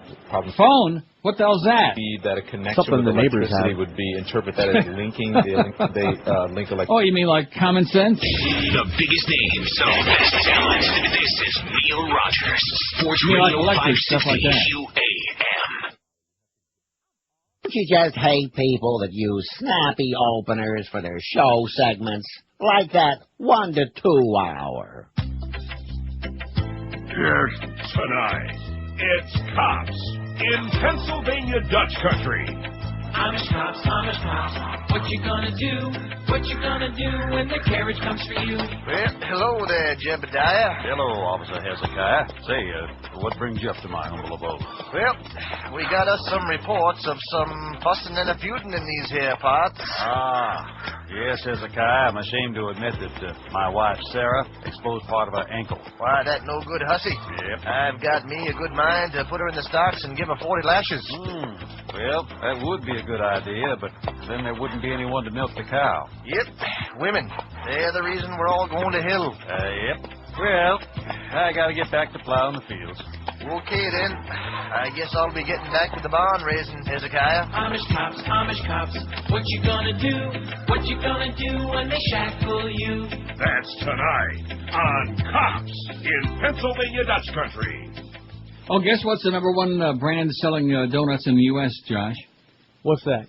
Krispy Donuts? Kreme. I don't believe it. I got it right here. I Googled it, man. I believe it. I got it right here. Well, they make the best glazed donuts in the world, but sometimes... How come I don't see Dunkin' Donuts here at all? Because you got some false article there, wherever. I got news for you, man. This is the AIB International Donut Statistics and Trends. Yeah, well, AI says move over donuts, fresh bagels, and English muffins are back. That's from Baking Management, September 25 issue. Yeah, it's probably from like 2000, though. The bagel and English muffin markets have increased as the donut market has begun to shrink. Includes statistical data on sales of donuts, bagels, English muffins, other fresh baked goods, with 3 tables with sales figures for fresh bakery products, frozen bakery products, and yada, yada, yada. I don't see it, no Dunkin' on here. Krispy Kreme. Now, what the hell? Well, this is for the 52-week period ending June 22nd, 2003. So it's old stuff. What'd I say? You said it's probably from 2000. Well, I was figuring... Krispy Kreme was #1. Entenmann's was #2. Private Label was 3rd. Hostess, Dolly Madison, Little Debbie, Merita, Freihofer, Tasty Cake, and Metz. Tasty Cake my ass. They used to sponsor the Flyers games. It's probably everybody but Dunkin' Donuts. It's like a monopoly. What does that mean? Like they're just better than everybody else? I don't see anything about Dunkin' Donuts on here at all. Oh, wait a minute. Top retailers mentioned included Krispy Kreme, Dunkin' Donuts, Daylight Donuts, Lamar's Donuts, Winchell's Donuts, Cousins Dozen, Donut Connection, and Tim Hortons. Hey, Tim Hortons got donuts now. I don't know. This goes on for about 100 pages. Wasted a lot of my paper with this trying to prove a point, and now I don't even know what the hell the point is. I mean, it's a taste test. Anybody who's got taste buds knows that Krispy Kreme is far and away the best. That's because they put more sugar on it. Oh, man. They like soak it. Your blood sugar goes up to like, the meter goes starts making all kinds of beeping sounds and like all kinds of buzzing sounds. And you start taking 3 or 4 of those Krispy Kremes. Katrina Vanden Heuvel writes, they're still hawking about that Amish shooting in Pennsylvania. They believe in conformity, and conforming with the rest of the world. They don't believe in being part of the rest of the world, at least it's the horse and buggy crowd that wants to live in the Stone Age, and they're entitled to it. They usually aren't violent. They usually don't believe in running around killing people. Yeah, and when the power goes out, they don't notice. And this guy who came in, his name was... Roy! Yeah. Started shooting people, and then including himself. I don't know whether he got shot. 3 children taken to one hospital, unknown number to another. On Jack Lewis of the Pennsylvania State Police. Jack, can you bring us up to date about... I wonder what MSNBC has got. They're probably like way ahead of CNN. Wouldn't you think they're like right on top of this? That took place. But, you know, I think back, and you and I were talking last year, there was another incident in Pennsylvania where a young man was dating a girl 3 or 4 years younger than him. And her parents had said that he could no longer date her, and he brought guns into the house, and he shot and killed both of these girls' parents. I mean, these incidents of case by a young person, in this case by someone older, I mean, we don't have the ability psychologically to accurately forecast the big challenge. And indeed, Clint, the case you're talking about, I remember it very well. It was in Lancaster, Pennsylvania, and where this incident that everybody is watching now on the screen is in Nickel Mines, Pennsylvania, just outside of Lancaster, very close to the case that Clint was talking about that happened. Wow, that is scary. Anyway, Katrina writes, rigging the news in Iraq. She says, you remember the Lincoln Group, the guys at the Pentagon paid tens of millions of dollars to pay off Iraqi media and plant stories favorable to the U.S.? The same guys the New York Times revealed to have lied about partnerships with major media and advertising companies, former government officials with extensive Middle East experience, and ex-military officers with background in intelligence and psychological warfare in order to receive those hefty contracts. In short, just the kind of guys Bush, Cheney, and company enjoy working with. So it's hardly surprising, though completely outrageous, to read Walter Pincus' story in yesterday's Washington Post that the Lincoln Group has been handed a new 2-year, $12.4 million contract to handle strategic communications management. Lincoln competed against 7 other groups and was the lowest bidder to help military commanders in Baghdad get what they consider the positive side of their operations in the news. At least one competitor might challenge the contract decision based on Lincoln's record, but when one considers Kellogg, Brown & Root, Blackwater, Custer Battles, Bechtel, and others, one can't be too terribly optimistic about the outcome of any appeal. Pincus also notes that one day after the State Department poll revealed that the Iraqi people want U.S. forces to withdraw immediately and would feel safer if they did, the military now aims to hire a private firm to conduct polling and focus groups in Iraq to assess the effectiveness of operations as they relate to gaining and maintaining popular support. Once again, the modus operandi of this administration is perfectly clear. If you don't like the news delivered, in this case by the State Department, contract out to a hired gun or rummy. And if you don't like the news reported by Iraqis, hire the Lincoln Group. And if you don't like the twisted thinking of this sick bunch, vote Democrat in November. It's the only way we'll achieve any oversight of this continuing debacle in Iraq, says Katrina. Their jobs for the day, and they're coming up here because, as in most cases, when we have a tragedy involving the Amish and the Mennonite community, they all seem to rally together. I wouldn't be surprised within another 30 minutes as more word spreads about this tragedy if we don't see hundreds of Amish people here. You know, there is a wonderful support. In fact, stay with us, Brett. I want to bring in Wes Newswanger with the Mennonite... Newswanker? What the hell's that all about? Boy, this is getting really X-rated today. Wasn't bad enough with those Mark Foley things that you forced me to read on the air. Got any more? I got a whole bunch of them on there. I'm not going to read it. Let them look on our website, okay? Eric will make a fortune today. We'll have 80 million hits on the website. Eric might make about 30 cents, maybe about a quarter. Let's take a look and see which story they're all over like Stink on Greg. Mark Foley instant message chats with congressional pages #1 and zooming away from the rest, pulling away from the pack like it's on fire, with or without that towel. Christopher Epler writes in The Smirking Chimp, the media, America's Achilles heel. Oh, brother, the freaking media, you know it? The media is sick and needs help badly. And how do they rally together? At this point, we can see a lot of it. There's the proof. There's a little good piece of proof right there. Christopher Epler writes, a toilet paper company that put Bill O'Reilly's face on every square of its product would make millions. Remember journalists? They were our unofficial fourth branch of government, and a country as monster-sized as ours, we needed that policing of government. Journalists more or less said it like it is and more or less kept us in touch with reality. And let's not patronize them more or less. Hey, if you compare those news professionals to the fascist babblers on Fox News, etc., they look like veritable knights from Camelot. How did this happen? How did we lose our, this is what really happened in American people? Yes, we have a few heroes out there, and Godspeed to them, but they're so pitifully outnumbered. Basically, it's from God's mouth, Bush's mouth, to 95% of the American media. Alas, another variable in this are the people who watch the Nazi-like propaganda with glazed eyes, kind of like glazed donuts. Let's face it, propaganda works best on dingbats, and as our formerly literate country slides deeper and deeper in Doveville, we keep acquiring an ever-widening glut of raw stupidity. This isn't happening in any other advanced technological country. The statistics make this clear. Just as we're becoming fat physically, we're becoming fat intellectually and culturally. Most young people think that being able to look up information on the Internet is the same thing as being educated. Dear God, being educated is not having to look information up on the Internet, so this electronic generation of teens is just more intellectual fat. Thus, the dialogue between the fascist media and the fatheads profoundly cripples our constitutional government, which necessitated literal, rational, and factual communication.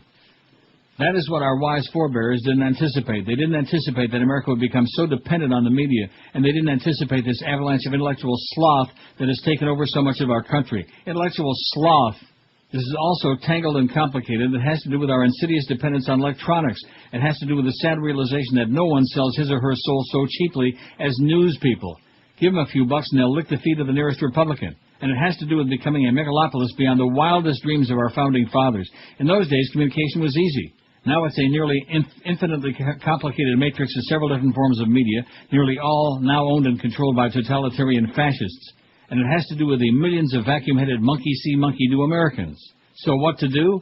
The only thing we can do. Those of us who aren't monkey-brained have to somehow initiate enough political muscle and insight to counter and go beyond this fascist fathead symbiosis. It's 100% up to ethical, literate, rational, patriotic Americans to take our country back in spite of the media. Lastly, let's never forget how 95% of the American media tried to turn the American dream into a new Third Reich.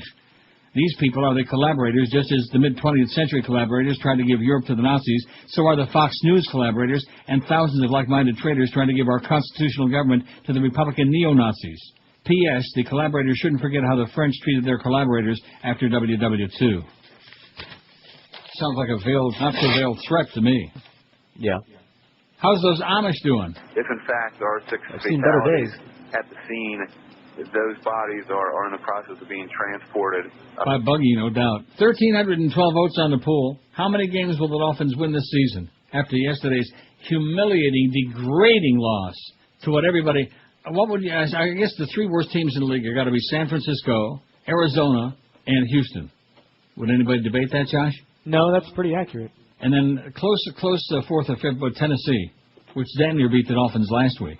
How many games will the Dolphins win this season? It's the Saban era, baby, with his crappy attitude. He's hostile. 1,319 votes. Who cares? 389, almost 30%. 162 people say they'll win 6. Screw the fish, 158. Screw the fish.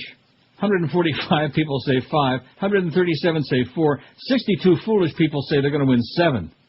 Well, that wouldn't be so much. That would be like 6-6 in their last 12 games, right? Yeah. 54 say they're going to win only 2. In other words, 1 more. It's going to be a long season, baby. And the people across the street are going to lose their ass again. 49 say they're going to win 8. 45 say 3. 35 say Super Bowl. 30 say I hate this poll. About 30, man. 20 say they're going to win 9 games. 14 very foolish people say they're going to win 10. 10 people say the playoffs. And 9 people say the Dolphins will win 11 games. That's 10-2 in their last dozen games. Now, it's one thing to get a dozen donuts, but a dozen more games like they played so far? I don't think so, Nick. Makes you almost long for the Wannstedt era, doesn't it? Huh? Almost. Talk about a hard ass. 113 at QM. Don't forget the Mad Dog at 2. Hank's off for Yom Kippur today, so we got Joe Zagacki. The biggest we'll have to names account of for that best next Yom talent. Kippur. This is Neil Rogers. Sports Radio 560 QAM. God, it sucks. Hello, Neil. I would like to ask you a question. My son was watching your program on Whammy on Miami. The date was the 15th, and I would like to know if you're some kind of antichrist or something. Because now my son wants to worship the devil because he thinks he's cool, and he also wants to dress as ladies and put lipstick on now. I don't know if the whole channel 69 is the Antichrist channel. Please, I'm really concerned, and I would like to know if you're the Antichrist. Thank you. And please, if I see you somewhere, I wouldn't even stop and give you water because now you turned my son into a faggot, and you made my son serve the Antichrist. Thank you. And have a nice day. Oh, and you too. Have a lovely day. What's she trying to say? I have no line. Oh, and no brain. 117 here on the El Anticristo show. The Chupacabra is here. Got some bad news for all you online gaming freaks out there. Actually, some good news. Online gaming firms face their biggest ever crisis today after U.S. Congress passed legislation to end internet gaming, threatening jobs and wiping out $6.5 billion off share prices. How do you like that? Oh, jeez.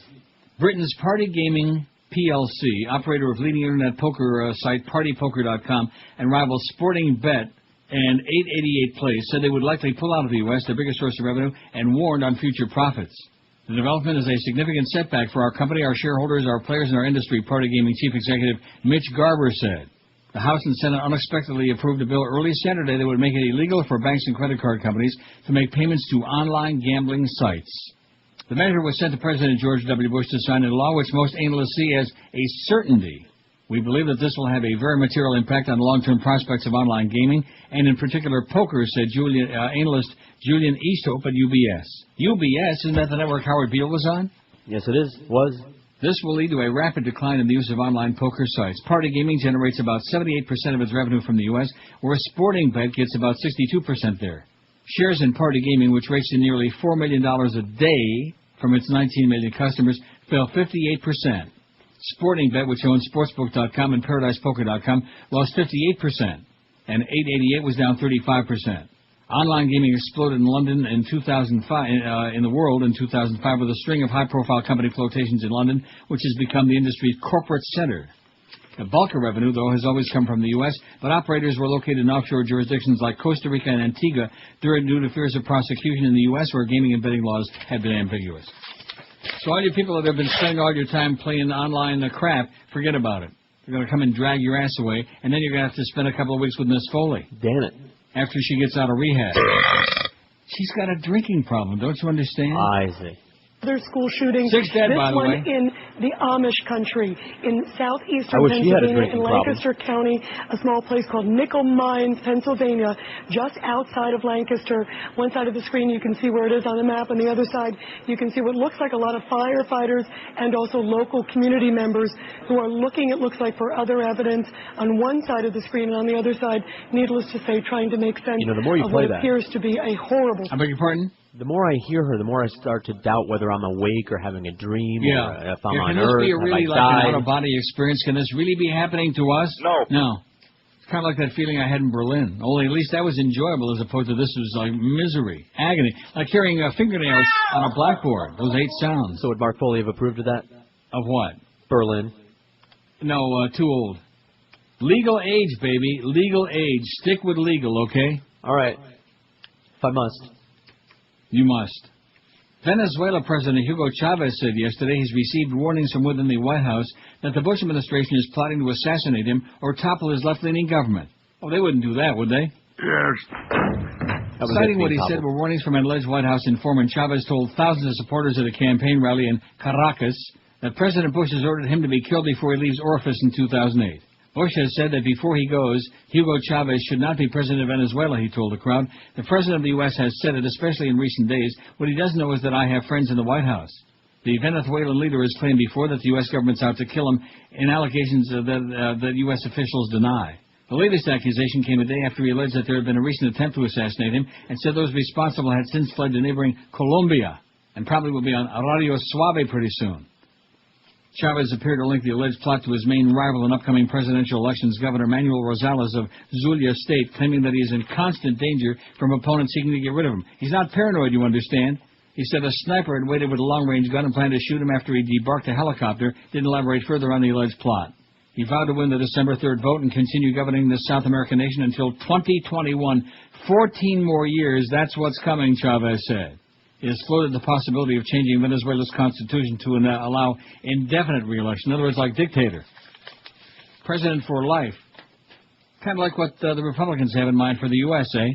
We got control, we're not going to give it up, no matter how many elections we have to fix.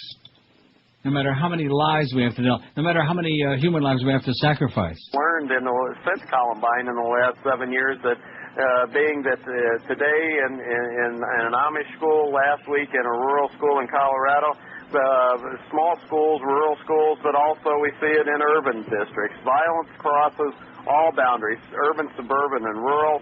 It could be a one-room schoolhouse to a large urban school district, and we have to continue to keep school safety on the front burner, Rita. The thing that we say is, all of the technology and equipment in the world let's hear from Rita, man. Human effort. And Clint and I talked about this last week with you, is that the first and best line of defense is a well-trained, alert school staff and a student body who are going to try to recognize strangers in the parking lot. And that's what Mark Foley wants. He wants that student body.